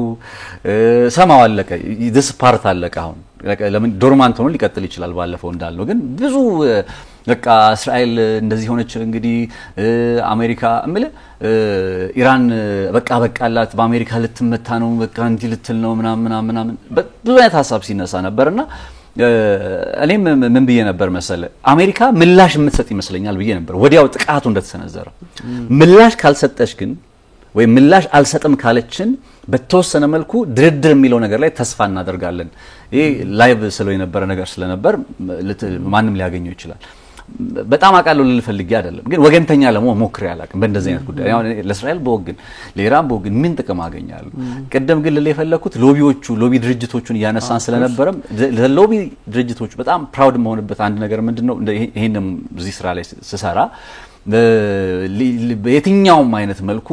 የትኛውም አይነት አካል ሎቢ ሊያረገኝ ሞክሮም ሎቢ ተደርጌ ማላቅ I can proudly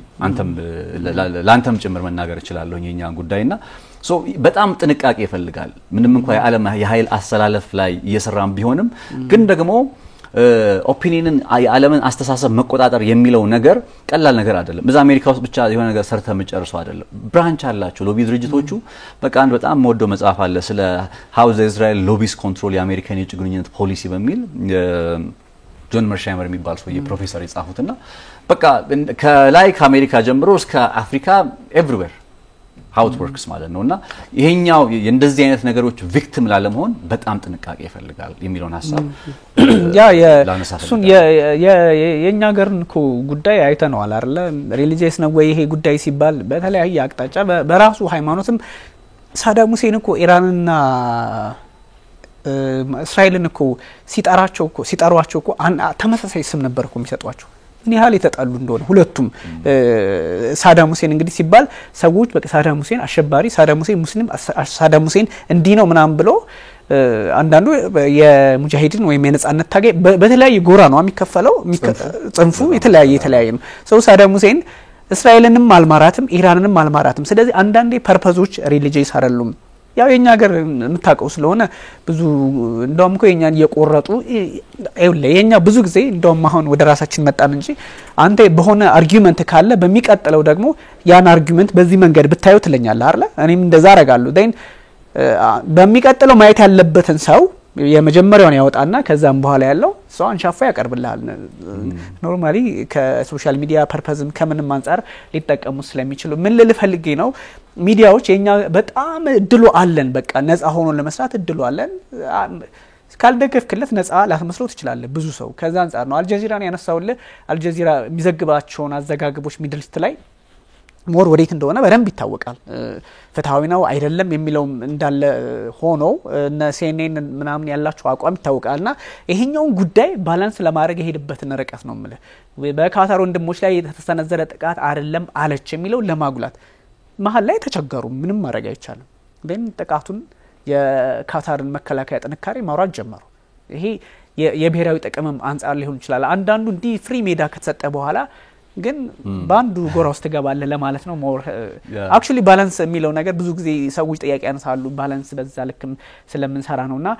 ሜቢ ይሄኛው የጥቃቱ ላይ ዶናልድ ትራምፕ ግራ ተጋብተዋል አሁን ኒዘርላንድስ አርለው ያሉት የኔቶ ጉባኤ ላይ እሱ ላይ ቀደም ስናወራለት የነበረው ዶክመንት የሚያሳየው ነገር ምናልባት ማክሲመም እንደው ቢሄድ ጥቂት ወራት 6 ወር እንኳን ያልሞላ ኢራንን ወደ ኋላ ሊመልሳት የሚችለው ይሄ ጥቃት 6 ወር ሊሆን ይችላል እንደ ማክሲመም 6 ወር ከዛ ውጪ ከ6 ወር ያነሰ ጊዜ ነው ግማሽ አመት እንግዲህ ሴንትሪፊጅስ የሚባሉት ደግሞ ምን እንደሚያደርጉ በቀን በመናምን ያደርጉላት ስለሚችሉ እንደሚባለው አይደለም ይላል ሄኛው የመጀመሪያ ቀደም ያነሳነው ድርጅት አፈትልኮ ወጣ ዴኒ ወጣው ደግሞ ከራሱ ከፔንታጎን የኢንተለጀንስ አርም ከሚባለው ኤጀንሲ ነው ስለዚህ አፈትልኮም ወጣ ሰጧቸው የጥቃቱን ግምገማ መነሻ እንደም ቃሉስ ነው ፕሪሊሚናሪ ነው የሚባለው የፕሪሊሚናሪ አሰስመንት ነው የሚለው ስለዚህ ውጤቱ ሊቀየር ይችላል ከዚህም በላይ ጉዳት ሊደርስ ይችላል ከዚህም በታች እንትን ሊሆን ይችላል ግን ትራምፕ ራሳቸው ሲሰጡ በጣም ተበሳጩ የዋይት ሃውስ ፕሬስ ሴክሬታሪ ካሮላይን ሌቪት የሚባሉት እሳቸውን በጣም ተናደዱ ይሄ እኮ አሜሪካን ዲፌንድ ለማድረግ ምናምን አሜሪካ ናት ብለው ስለሚታሰብ ኦፍ ኮርስ ነውም ከሱ አንፃር የሚታይ አርገል ተወስደው ይችላል እና ፔታክሰት እና የመካከለኛው ምስራቅ አደራዳሪ ሆነው የሰሩት ዊትኮፍ እሳቸው ይሄ ለበርካታ አመታት ወደ ኋላ ያስቀርተናታል የሚል ሐሳብ ነው ስለዚህ ከ6 ወር ያነሰ የሚለው ጀኒውን ሆነው ነው እንበል እነ ትራምፕ ደግሞ ዝም ብለው በቃ ግብዝ ሆነው እንደው አላጠቃንም ላለማለት አላወድምንም ላለማለት ነው ብለው በንፈርጅ እንኳን ለ10 አመታት ነው ያሉት ስለዚህ እንዳልመቱት ያስታውቃል አይኤኤ ዋና ዳይሬክተሩ ራፋኤል ግሮሲ የሚባሉት ደግሞ በተመሳሳይ ማይካዶ ሀቅ አሉ የኒውክሌር ኢንዱስትሪ አቅሟ ካፓቢሊቲዋ ኢራን እንዳላት መታወቅ አለበት ከዛ ደግሞ የኒውክሌር ዕውቀቷ በቂ እንደሆነ ይሄን አንዲናይብል ነው ይሄን ዲናይ ማድረግ ማንም አይችልም የሚል ሐሳብ ሰጡ ስለዚህ ቀደም መጀመሪያ ሲሉን የነበረው ሙሉ በሙሉ ወድሟል በጣም ዳሜጅ ሆኗል በዚህ ተደብድቦ እንዴት አይሆንም የሚል ጥያቄም ስናነሳ ነበር እንዳ ቀደም ሲል በተደረገው እንቅስቃሴ ወስዷቸው ከሆነ እንግዲህ ነው ተብሏል actually no yes ለምሳሌ ይሄን ያልኩ አንድ ባለስልጣን የኢራን ጧት አንድ መግለጫ ሳይሆን ኤክስ ላይ የተጻፈ ነው ታማኝ ሰው ናቸው ስማቸው ጠፍቶብኝ ነው ከሊመታ ሲል ከጥቂት ሰዓታት በፊት አስወጥተናል ሴንትሪፊጅስ ምናምን በጣም አስፈላጊ የሚባሉትን አስወጥተናል የሚል ሐሳብም ሰጥቷልና ለዛም ሊሆን ይችላል ያም ሆኖ ግን ትራምፕ እኮ ሙሉ በሙሉ ዳሜጅ ሆኗል ኦልቢትሬትድ ምናምን ነበር ያሉት እና ሀክሰት ቃሏን የተጠባበቁ ልክ በዚህ ልክ ወጣ የሚለው መረጃ ከመውጣቱ በፊት ቃሏ ሲቀባበሏት ነበርና ወድሟል ተባለ እሺ ሊሆን ይችላል ከዛ ደግሞ አሁን ኮምፕሊትሊ ያሉትን ነገር አሁን ደግሞ በ10 አመታት ወደ ኋላ መልሰናታል ነው ያሉት ሶ ሐሳባቸውም እዚህ ላይ ተቀየረ ባይዞይ ትራምፕ በ12 ሰዓት እንኳን አልሞላም አቋማቸውን ሲቀያየሩ እኔ ተስፋ ነበረኝ እኔም ዳንተ ጥቃት እንደሚሰነዝሩ የሆነ ነገሩ እንቅስቃሴዎቹ ቢቶቹ ተንቀሳቀሱ ሲባል ገብቶናል ግን እስከ መጨረሻው አላወቅንም ማለት 15 ቀን ቢያንስ አለ ብለን አስበናል ዳይን ምንድነው የሆነው ኒው ጀርሲ ሄደው ዊኬንድ ብዙ ጊዜ ኒው ጀርሲ ሄዳሉ መሰለኝ ክለብ አለ የክለብ የጎልፍ ወደዛ ሄደው ነው ከዛ በ15 ደቂቃ ውስጥ ወይ በ20 ደቂቃ ውስጥ ምናምን ዋይት ሃውስ ገቡ ስለዚህ ያኔ መረጃው እንደሚኖር እንደውም የኛ ሶሻል ሚዲያ ላይ ግሩፕ ሰዎች የሆነ ነገር ይፈጠራል ምናምን እያለን ከዛ 10 ሰዓት or 9 ሰዓት ምናምን ነገር እንደዚህ አይነት ታሪክ አየንና ሜቢ እንዳልተመታ የሚያሳዩ ነገሮችን ከራሳቸው አንደበትም መረዳት እንችላለን ማለት ነው ዴፊኒትሊ የኢራን የኒውክሌር መርሃ ግብር እኮ ከዚህ ቀደም ለማውራት ወይም ለማንሳት እንሞክር እንደነበረው ኢቭን ቢመታ እንኳን በምን ያክል አጭር ጊዜ ውስጥ ተመልሳ ልታሳካው እንደምትችል አሁን በቃ አካባቢው ላይ ጉዳት ደረሰ የምንለው ነገር እንዳለ ሆኖ ከጥቅም ውጭ ሆነ ብንል እንኳን ከዛስ ኢራን ውስጥ ያገዛዝ ለውጥ እስካልተከናወነ ድረስ ሪጂም ቼንጅ እስካልተከናወነ ድረስ ተመልሰን ከሁለት ወይም ከ3 አመት በኋላ እዚህ ቦታ ራሳችን እናገኛለን የሚል ሐሳብ ያነሳው ነበር ላስት ታይም ካስታወስክና አሁን ላይም ተመታ ከሚለው ነገር ባለፈ ሲጀምር ያን ያክል እኮ ስጋት የሆነ የኒውክሌር ፕሮግራም የለም ኢራንም ኒውክሌር አለኝ ብላ አታውቅም ወይም የኒውክሌር ጦር መሳሪያ ፈልጋለሁ ብላ አታውቅም አሴም ታይም የምዕራቡ ዓለም እነዚህ ግምገማዎቻቸው ለምሳሌ የአሜሪካ ኢንተለጀንስ ኮሚቴ ግምገማ የመሳሰሉትን ከተመለከትካቸው እኮ በተወሰነ መልኩ ኢራን የምትባለው ሀገር በይሄ የጦር መሳሪያ ኒውክሌር በሚለው ሴንስ ማለት ነው በዛ ደረጃ ስጋት የሆነ ነገር የለም ግምገማዎቹ እየተከናወኑ ነው ከአይኤ ጋር ተባባሪ ሆና ቀጥላለች የሚል አይነት ሪፖርት ነው ያለው ሶ እንደዚህ አይነት ነገር በሌለበት ሁኔታ ነው ሲጀምር ጥቃቱም የተፈጸመው ዘመቻውም የተከናወነው ሶ ዘመቻው ተከናውኖ እና አያቶላህ በስልጣን ላይ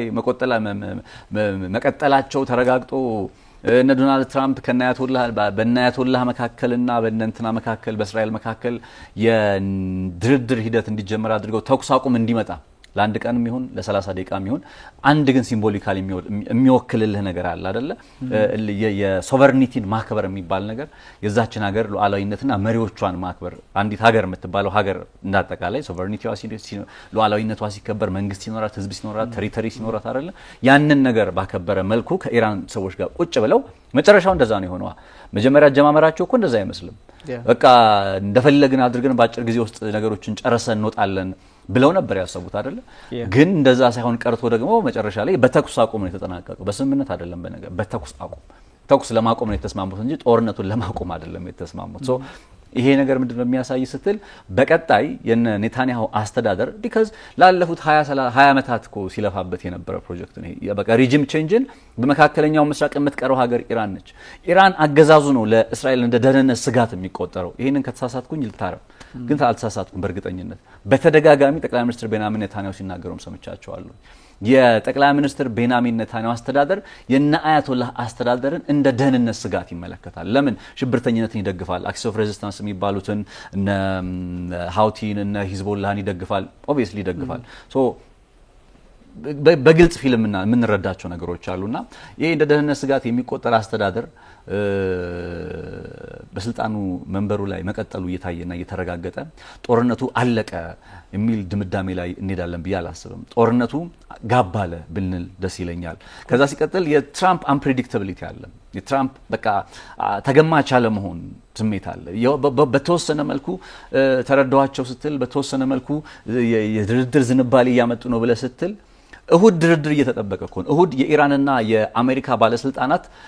ኦማን ውስጥ ሊገናኙ እየተጠበቀ ነው አይደለ እስራኤል ኢራን ላይ ጥቃት የፈጸመችው ሐሙስ ለአርብ ልክ እንደዚህ አይነት የማይገመቱ ነገሮች አሉ ሶ እነዚህ ጉዳዮች አሁንም ምንም እንኳን የተኩስ አቁም ቢደረግም ይሄ የተኩስ አቁም ግን በቃ ለቀጠናው ዘለቂታዊ ሰላም ዋስትና ሊሆን የሚችል አይደለም ለቀጠናው ዘለቂታዊ ሰላም ዋስትና ምንድነው ስትል ሁለት መሰረታዊ ነገሮች አሉ አንድ የአንድን ሀገር ሉዓላዊነት ማክበር ነው እኔ አምናት አይዲያሊስት ይሄ ስኩል ኦፍ ቶቶች አሉ አይደል በፖለቲካ ላይ አሜሪካዎቹ በየትኛው የሚያለም ጥግ ላይ ሄደን የዓለምን ሰላም ማስከበር ዲሞክራሲ ማስፈን የሰብአዊ መብት እንዲከበር ማድረግ ኃላፊነታችን ነው ግዴታችን ነው ምናምን ብለው ያስባሉ የለም የአንድ ሀገር ሉዓላዊነት መከበር አለበት የሚል ደግሞ ሌላ ስኩል ኦፍ ቶት አለ ሶ እኔ በዛ ስኩል ኦፍ ቶት ውስጥ ነኝ ያለሁት አንድ ሀገር ሉዓላዊነቷ መከበር አለበት ዲክታተርም ይሁን መሪው አገሪቱን እየመራ ያለው ምናምንም ይሁን ምናምን በቃ ብቻ ምንም አይነት ነገር ይሁን ግን የዛች ሀገር ሉዓላዊነት መከበር አለበት ገና ለገና ዛች ሀገር ውስጥ እንትን ነው ምናምን ብለ ተነስተ ገብተ ውጤት እኮ ቢያስመዘግብ መልካም ነበር አሜሪካ ሰላም ላምጣ ብላ ሪጂም አገዛዝ የቀየረችባቸው ሀገራት ላይ አንድ ቁጥራዊ መረጃ ልንገር ከ1947 48 ጀምሮ እስከ 1990ዎቹ ድረስ ባሉት አመታት ውስጥ አሜሪካ የምትባለው ሀገር እንደ ሀገር በአለም ላይ 64 መፈንቅለ መንግስቶችን አድርጋለች 64 መፈንቅለ መንግስቶችን this is የሊንዚ ኦሮክ የምትባል ሴት 2017 ላይ አንድ መጽሐፍ ይዛው ነበር በዚያው ኮቨርት ሪጂም ቼንጅ የሚልና በዝርዝር ተቀምጧል እዛ ላይ ሶ 64 መፈንቅለ መንግስት አከናውና ኮቨርት ሪጅም ቼንጅ በሲአይኤ አማካኝነት ያገዛዝ ለውጥ አከናውናለች 64 ያገዛዝ ለውጦች በእነዚህ ሀገራት ውስጥ ያገዛዝ ለውጡ በተሳካባቸው ሀገራትም ባልተሳካባቸው ሀገራትም ሁሉም ላይ የእርስ በርስ ጦርነት ከ10 ዓመት በኋላ ተከስቷል ማን ነው በ10 ዓመት ጊዜ ውስጥ ተከስቷል ሶ አሜሪካ ገብታ ያገዛዝ ለውጥ ላምጣ ስትል እንደምትለው ዲሞክራሲያዊ ሊመጣ እንደምትለው በሀገሪቱ ሰላም ሊከበር የሰብአዊ መብት ሊከበር አሁን ኢራን ውስጥ ገብተው የኢራንን ኢኮኖሚ ሊያሻሽሉት ቢችሉ አሁን አያቶላህን እናባረ ሲሉ ማለት የኢራንን ኢኮኖሚ እንዲያንሰራራ ሊያደርጉ ኦር ምናምን ቢሆን ኦኬ ኢት ሜክ ሴንስ ትርጉም አለው ትላለ ፕራክቲካሊ ግን ባጭር አመታት ውስጥ ሊቢያን ተመልከት ሶሪያን እናያታለን ነው ዝም ብለ ተመልከት ኢራቅ ውስጥም የተወሰነ ተስፋ አለ እና የመንን ተመልከታቸው ሊባኖስ ምን ውስጥ ነች ያለችው ሶማሊያ የኛን ጎረቤት ተመልከታት ሱዳንን ተመልከታት በእነዚህ በሁሉም ሀገሮች ላይ በኔታንያሁ የሚመራ ያገዛዝ ለውጥ ፕሮጀክት ሲከናወን ነበር ሶ አሁንም ኢራን ነች የምትቀረው ያን እስካላሳኩ ድረስ በምንም መልኩ ኔታንያሁ ተሳክቶላቸዋል ሊባል አይችልም የፈለገ በኒውክሊየር ብትደበድባት ያገዛዝ ለውጥን ደግሞ በአየር ላይ ጥቃት ማሳካት አይቻልም ሶ ከዚህ አንፃር አልተሳካላቸውም የሚል ድምዳሜ ነው ያለኝ እነ ኔታንያሁ አው የጦርነቱ አካሄዱም ስታዩ የሚቋጭበት መንገድ አለ የለም የሚለውን በእርግጠኝነት ለመናገር ተቸገራለ እንደኛ ብዙ ኢንቨስትመንት ነው እየተወዳደሙ ያሉት ሁለቱም ኃይሎች ምናልባት አንደኛው ቀድሞ ጥቃት ይሰነዝራል ከዛ የኢራን መንፈስ ሪታሊሽን ነው አጸፋዊ ምላሽ መስጠት የሆነ ቲት ፎር ታትም ልትልኳ አይደል አችልም አይደል ቲት ፎር ታትም የሆነው እኮ የሆነ አንተ ተዘጋጅተ ሜንታሊቲ ዋለ ከዛ አንተ ስትመታኝ እኔም እንዲ ያለ ግን ቅድሚያ ከተመታ በኋላ ያ ሀገር ቲት ፎር ታትም አላማውም አልነበረውም ሉዓላዊነት የሚጣሳል ብሎ አስቦም አይደለም ከዛ በኋላ የሚመጣው ነገር ቲት ፎር ታት ይያል አንዳንዴ ቲት ፎር ታት እኮ ለምሳሌ አጠቃ አይደለ ዳይን እስራኤል ጥቃት ሰነዘረች ከዛ ኢራን ሰነዘረች ይበቃል ትንሽ በተወሰነ ስቴፕ ከሄድክ በኋላ ሲቆም ነው አንደኛው አብላጫውን ይዞ ቲት ፎር ታት እንዲጣናቀቅ ከሆነ ያኛው አንደኛው አሸናፊ ሆኖ እንዲወጣ ያደርጋልና በሁለቱም በኩል በአያቶላዎቹም በዳዊት ቤንጉሪዮንም በእነሱም በኩል ያለው አክቹሊ ህዝባቸውን በምን ማጽናናት ትችላለ በዚህ ሰዓት አሸናፊ ነን ባለ ድል ነን እንደዚህ ምናምን ልትል ትችላለ ከዛ ውጭ ግን የዚህ ጦርነት ቁልፉ የመዝጊያውም ጦርነቱ እንዲቀሰቀስ ጥቃቱም እንዲነሳ ወይም ደግሞ የኒውክሌር ጉዳዮችም መፍትሄ እንዲሰጣቸው ከሆነ አሁንም ያለው ትራምፕ ላይ ብቻ ሳይሆን ትራምፕ የአሜሪካ ፕሬዚዳንት ስለሆኑ ነው እንጂ በአሜሪካ እጅ ነው ያው ሞር በመሪው አንድ ሀገር ስለሚጠራን ትራምፕ ሲባል ብዙ ጊዜ ትራምፕ እንዴት ነው የሚያዋቸው ምናምን አይነት ሐሳብም ሊኖር ይችላል ግን ትራምፕ ስለሆኑ ሳይሆን አሜሪካ ስለሆነች የዚህን ጦርነት አየን እኮ በቃ ለደቂቃም ቢሆን እንዳልከው ለ30 ሚሊዮን ለ30 አመታትም ቢሆን ተኩሳቁም ማድረግ የቻሉት የአሜሪካ ፕሬዚዳንት ናቸው ስለዚህ ቁልፉ ያለው እነሱ ጋር ነው ማስነሳትም ማጥፋትም ይችላሉ አጠፉት አሁን ከፈለጉ ደግሞ ለኔታንያሁ በቃ አሁን ማቀጥሉበት እንዴ አልበዛም እንዴ ቢሉ በቃ እንደዚህ አይነት ሰርግ ለጠቅላይ ሚኒስትር ቤንያሚን ኔታንያሁ አይኖርም ቀጥታ ነው የሚገቡት ሲል በተለመደው የአየር ላይ ጥቃታቸው ይገባሉና ለዚህም ነው በአሜሪካ ፖለቲከኞች ሁሉም ነገር ተሰፍቶ የተቀመጠ ኳታርን እኮ ሉዓላዊነትሽ ተጣሰ ለመንግስታቱ ድርጅት እኮ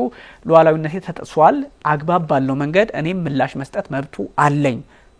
የጦርነት አይነት መግለጫ እኮ ነው የሰጣችሁ ደብዳቤ ነው የላከችሁ እነ ትራምፕ ይሄን ይደረግልሻል እንጠብቅሻለን ይሄንማ መተው የለብሽም ምናምን ቢባል ሀገር በርግጥ በዚህ ልክ ይታላል ወይ ሀገር በዚህ ኤክስፕሬሽን ልክ ወደ ሆነ ጦርነት ውስጥ ይገባል ወይ የሚል አይነት ጥያቄ ልናነሳ ብንችልም ግን ካለው ሁኔታ እነ ካታራውና በአሜሪካ ልክ በዚህ ልክ ቢባሉ ወይም አሜሪካን ለማስደሰትም ማለት ይችላል ሚድል ኢስት ላይ ያሉ ሀገራት ወደዚህ ጆይል ያደርጉበት ይችላሉና ለዚህም ነው ትራምፕ ማርገብም ይችላሉ አሜሪካ በጥቅሉ ማርገብ ትችላለች ይሄን ነገር ማስቀጠል ትችላለች እዛ አካባቢ ሊያፈነግጥ የሚችለው ኃይል እስራኤል ናት እስራኤልም ደግሞ ከአሜሪካ ተነጥላ ይሳካልኛል መካከለኛው ምስራቅ ላይ አላማዬን አሳካለሁ ብላ አታስብም ብያስባለሁ የምታስብ ከሆነም ጋዛ ላይ ስለተመለከትናት በባይደን አስተዳደርም በትራምፕ አስተዳደርም በተወሰኑ አለመግባባቶች በድፍረት ጦርነቱን የቀጠለችው እስራኤል ናት ሜቢ በእስራኤል ላይ እንዲህ አይነት ነገር ተመለከት ይችላል ኢራን ናት የአሜሪካን ጥቅም ፍላጎት ምክር ምንም የመቀበል ቴንደንሲውም አይኖራትም ሊኖራትም አይችልም በጠላትነት የተፈራረጁ ሀገራት ስለሆኑና ይሄን ስትመለከት ነው የትራምፕ ምናልባት ቀደም የሰማናቸው ንግግሮች ሁለቱንም ብሌም አድርገዋል ሁለቱም ተኩሳቁም እንጥሳቸዋል ያው እንግዲህ ማን እንደጣሰው ግምት ልትወስድ ትችላለ በመሆኑ ወደ ጠቅላይ ሚኒስትር ቤንያሚን ኔታንያሁ እናንተ ልካርላችሁም ኦቨርዌት የሆነ ነገር ሲያስቀምጡ ነበርና በዚህ ልክ የቀጠለው ነገር ወዴት ሊያደርስ ይችላል የሚል አሁን የተኩስ አቁም መቀጠልና አለመቀጠል በትራምፕ ፍላጎት ሲባል ሲንግሊ ትራምፕ በሚያደርጉ ሳይሆን የአሜሪካ ፖለቲከኞች በኮንግረሳቸው የሚያሳልፉት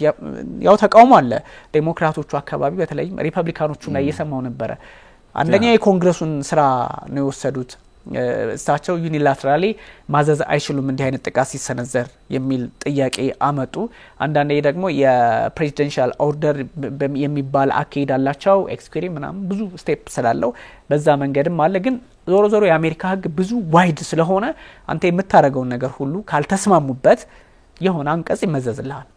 ኢምፒችመንትም እኮ እንትን ስሏቸው የነበረ አለ ያን ለምን አደረጉ የተባለው ኢራንን ለምን መቱ ሳይሆን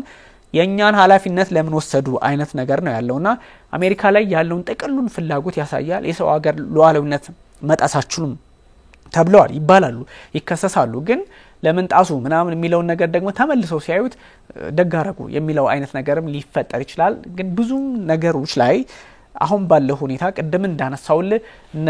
ጠቅላይ ሚኒስትር ቤንያሚን ኔታንያሁ የፈለገ ህዝባቸው ይታለላል ማለት አይደለም ጊዜው ስላልሆነ ሰው ከሌላችሁ ይችላል አሳክተናል ዩራኒየም ማብላያዎቹን ምናምን አውድመናል እሺ ደግሞ ያገዛዝ ለውጥ እንዲመጣ ሼክ አርገናል ምናምን ማንንም አይቀበላቸውም ስለዚህ እስካሁን በሄዱበት ርቀት ይሄ ጦርነት እዚህ ላይ ከቆመ እንደና አያቶላ አሊ ሐመኒ ስኬታማ የለም በዚህ ጦርነት የሚቀጥል ከሆነ ግን ደግሞ ማን ነው ሊከተላቸው የሚችለው ምናምን የአሜሪካ ሳቆም ጠንከር ብሎ ከመጣ ምን ሊሆን ይችላል 3-4 ይሄን የከፋ ባንከር ቦምብስ የሚወረወሩ ከሆነ አስቸጋሪ ነው ሲጀምር ረጅም ጦርነት ከሆነ የኢራቅን ተሞክሮ ላንሳው I think let's proceed የኢራቅን ጦርነት ላንሳው ኢራቅ ላይ 81 ነው ያጠቁት አይደል 81 ላይ ኦርሳክ የሚባለውን አጠቁ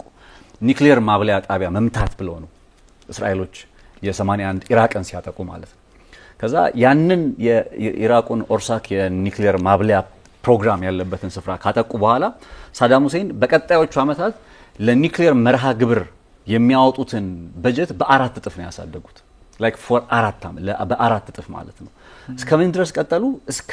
1991 የገልፍ ጦርነት የኢራቅና የኩዌት ጦርነት ድረስ ቀጠሉ by the way ያ የገልፍ ጦርነት ባይፈጠር ኖሮ የኩዌትና የኢራቅ ጦርነት ባይመጣ ኖሮ most probably ኢራቅ ወደ የኒውክሊየር ጦር መሳሪያ ሊኖራት የሚችልበት እድል ነበር ትንሽ ነበር ላይፍ ስፓኑ ቀራት የሚባል ኢራን ላይ ያለው ያሁኑ ጫጫታና ጦርነት ኢራቅ ላይ ነበር ነው that's right ለዛ ነው ማነሳው imagine ኢራቅ ላይ ያ 92 ኢራቅና ኩዌት ከመጣ በኋላ ግን ስላገዛዝ ለውጡ ላነሳለ ስለፈለኩ ነው ኢራን ውስጥ ስላለ ያገዛዝ ለውጥ እንዴት ነው ሊሆን የሚችለው ከሆነ የሚለው ፖይንት 81 ነው ያዘልኝ ከዛ 92 ኢራቅና የኩዌት ጦርነት ከኢራቅና የኩዌት ጦርነት ላይ ሙሉ በሙሉ 48 ሀገር ናቸው ባይዘው ሆነ ይገቡባቸው ወደ 48 አሜሪካን ጨምሮ ወታደር ያዘመተባቸው ሶ ጦርነቱ ከተራዘመ ኳታርም እኮ ወታደር ላዝመት ብላለች ኳታር አሁን ጥቃት ኢራን ስትፈጽምባት ያጸፋ ምላሽ ሊሰጥ ይችላል እስከማለት ደርሳለች ተመጣጣኝ ምናምን ብላለች ጦርነቱ ከቀጠለ ከረዘመ ይያል ካደለ እንግዲህ ከና አሜሪካ ጎን የሚሰለፈው ሀገር ልክ ኢራቅ ላይ በ19 ከኩዌት ጋር እንደነበራት ጦርነት እንደሚበዛው እየበዛ ይሄዳል ከዛ 92 ላይ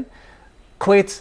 ኢራቅን ስታሸንፍ ወይም ከኩዌት ግዛት ኢራቅ ስትሸነፍ የኢራቅ የነበራት የኒውክሊየር መርሃ ግብር ሙሉ በሙሉ ተወገደ ዲስማንትል ሆነ then ያንንም ግን አገዛዝ መለወጥ አልቻለም እስከመቼ ድረስ መጡ 2003 እንደ አውሮፓውያን አቆጣጠር ጆርጅ ደብልዩ ቡሽ ስልጣን ላይ እስኪመጡ ድረስ ሶ ከ81 ጀምሮ ፓተርኑን የሆኑ 20 አመታት ወር እንደዛ ከዛ በላይ አይደል 22 አመታት ገደማ ቆይቷል ኢራቅ ውስጥ አገዛዝ ለውጥ ለማሳካት የኒውክሊየር መርሃ ግብርን መነሻ አድርጎ የአገዛዝ ለውጥን ለማሳካት 22 አመት ፈጅቷል አሁን እንደ ፕሪቴክስት ካየው በቃ የሐማስና የእስራኤል ጦርነት አለ ኦክቶበር 2023 ዜን ፈርስት የተጠቃቁበት ጥቃት የአሁኑ ነው እንግዲህ 12 ቀኑ ጦርነት ተብሎ ይገለጽ የሚችለው አይደል እንግዲህ በታሪክ እንዴት እንደሚታወስ አላል ግን ፎር ናው የ12 ቀኑ ጦርነት ብንል በዚህ በ12 ቀን ጦርነት ውስጥ የአገዛዝ ለውጥ እንደማይሳካ በግልጽ አይተዋል ስለዚህ ሎንግ ተርም ፕሮጀክት ነው ሊኖር የሚችለው ኢራቅ ውስጥ ከዚህ በኋላ ሎንግ ተርም ፕሮጀክት ማለት ኢራን ውስጥ የሚኖር ሎንግ ተርም ፕሮጀክት ከውስጥ ህዝባዊ ተቃውሞ እንዲመጣ ማድረግ ኢራን ከጎረቤት ሀገራት ጋር ግጭት ውስጥ እንድትገባ ማድረግ የመሳሰሉት ነገሮች ወደ ፕሮክሲ ጦርነት ነገሩ ተቀይሮ ኢንዳይሬክትሊ ኢንቮልቭ የሚያደርጉበት መንገድ እስራኤል በቀጥታ ባይሆንም እንኳን ኢንዳይሬክትሊ ኢንቮልቭ አድርገው የአገዛዝ ለውጥን ካሳኩ ሊያሳኩ ይችላሉ እንጂ በዳይሬክትሊ ኢንቮልቭመንት በአየር ላይ ጥቃት ተሞክሮ ሊሳካ እንደማይችል በግልጽ የተረዳንና ያየን ይመስለኛል። ከዚህ አንጻር ነው እነ ኔታንያሁ ያለፉት 20 ዓመታት ፕሮጀክታቸው ሳይሳካ ቀርቷል ከሚል አንጻር በአሁኑ የ12 ቀኑ ጦርነት ላይ እዚህ ግባ የሚባል ውጤት አላስመዘገቡ። ያ ማለት ወደ ኋላ አልመለሱትም ማለት አይደለም። ቅድም አንተ እንዳልከው በ6 ወርም ሊሆን ይችላል፣ በአንድ ዓመትም ሊሆን ይችላል፣ 10 yearsም ሊሆን ይችላል። ያው እዛ ቦታው ላይ ደርሰን ስላላየን እንደው ከምንሰማው ነገር ጉዳት አልደረሰበትም የሚለው ነገር ውሃም ያነሳ ይመስላል። ግን ጦርነት ስለሆነ ከጀርባ ብዙ ፋይሎች ሊኖሩ ስለሚችሉ ወደ ኋላ መለስ ብለን ወይም ኢራን ሂደን መረጋገጥ ስለማንችል ጉዳት ደርሶበት ሊሆን ይችላል የኢራን መርሃ ግብር። እርግጠኛ መሆን የምንችለው ግን ተመልሳ እዚህ ቦታ ላይ መምጣት ትችላለች ኢራን እነማን እስካሉ ድረስ እነ አያቶላ እስካሉ ድረስ ያውም 60% የበለጸገ ዩራኒየሟን እስካሁን ድረስ በእጇ ይዛለች። ዩራኒየሙ ተወግዶ ወይም ጉዳት ደርሶበት ቢሆን ኖሮ ይሄን ራዲዮ አክቲቭ ንጥረ ነገር ተበክሎ አካባቢው በተጠለቀለቀ ነበር። ያንን እስካላየን ድረስ ማየት እርግጠኛ ሆነ መናገር ስለማንችል ይሄኛው ነጥብ በዚህ መልኩ ሊታይ ይገባል ባይ ነኝ። ሌላኛው ትራምፕ ሲናገር አሁን ቻይና ጋር ኢራን አሁን ከቻይና ጋር መገበያየት ትችላለች ብለዋል። ኢራን ማለት ቻይና ከኢራን የድፍድፍ ነዳጅ መገበያየት ትችላለች መግዛት ትችላለች አሁን እንዲያውም ከኛም ጭምር እንደምትገዛ ተስፋ አደርጋለሁ የሚል አይነት ሐሳብ አንስተዋል ዶናልድ ትራምፕ እና ማዕቀቡ ሊነሳላት ነው ማለት ነው ኢራን because ከዚህ ቀደም በነበረው ሂደት ማክሲመም ፕሬሸር ብለው ዶናልድ ትራምፕ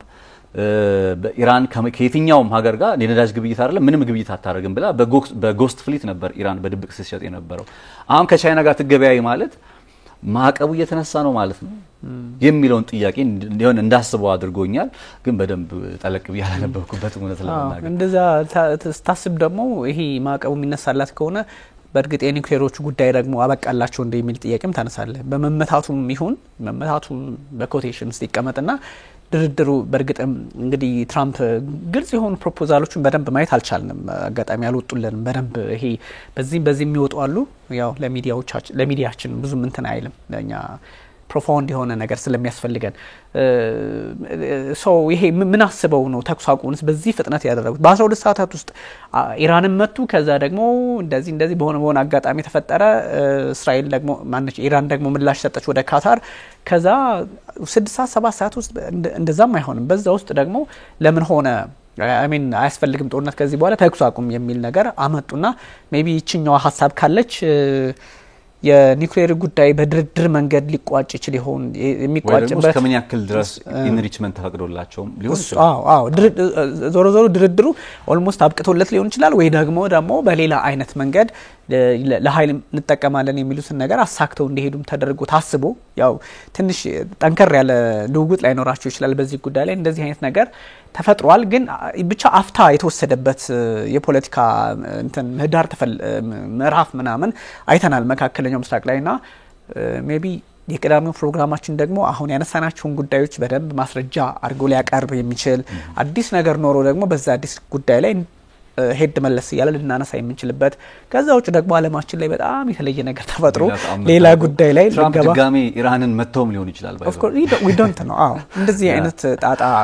አለው። እርግጠኛ እኔ በኢራንም በእስራኤልም እርግጠኛ አልሆነም actually የሆነ ነገር መተኳኩሳቸው አይቀርም ያስባለው anyway አሁን እስካሁን ባለው ሁኔታ እንግዲህ እንዳልከው የ12 ቀናቱ ጦርነት ነው ሊሆን የሚችለው ለዛውም የአየር ላይ ብቻ እና እነዚህ በታሪክም ለየት ያለው ሊያደርገው ይችላል። እንመለስበታለን ነጽፍ በደንብ ታንክ ዩ ውድ ተመልካቾቻችን ተከታተሉት የነበረው ኤንቢሲ ዓለም አቀፍ ነው። የተለያዩ ጉዳዮችን አንስተናል። በተለይም የመካከለኛው ምስራቅ ውጥረት ምን ላይ ሊደርስ ይችላል? ተኩስ አቁሙ ይዘልቃል ወይ?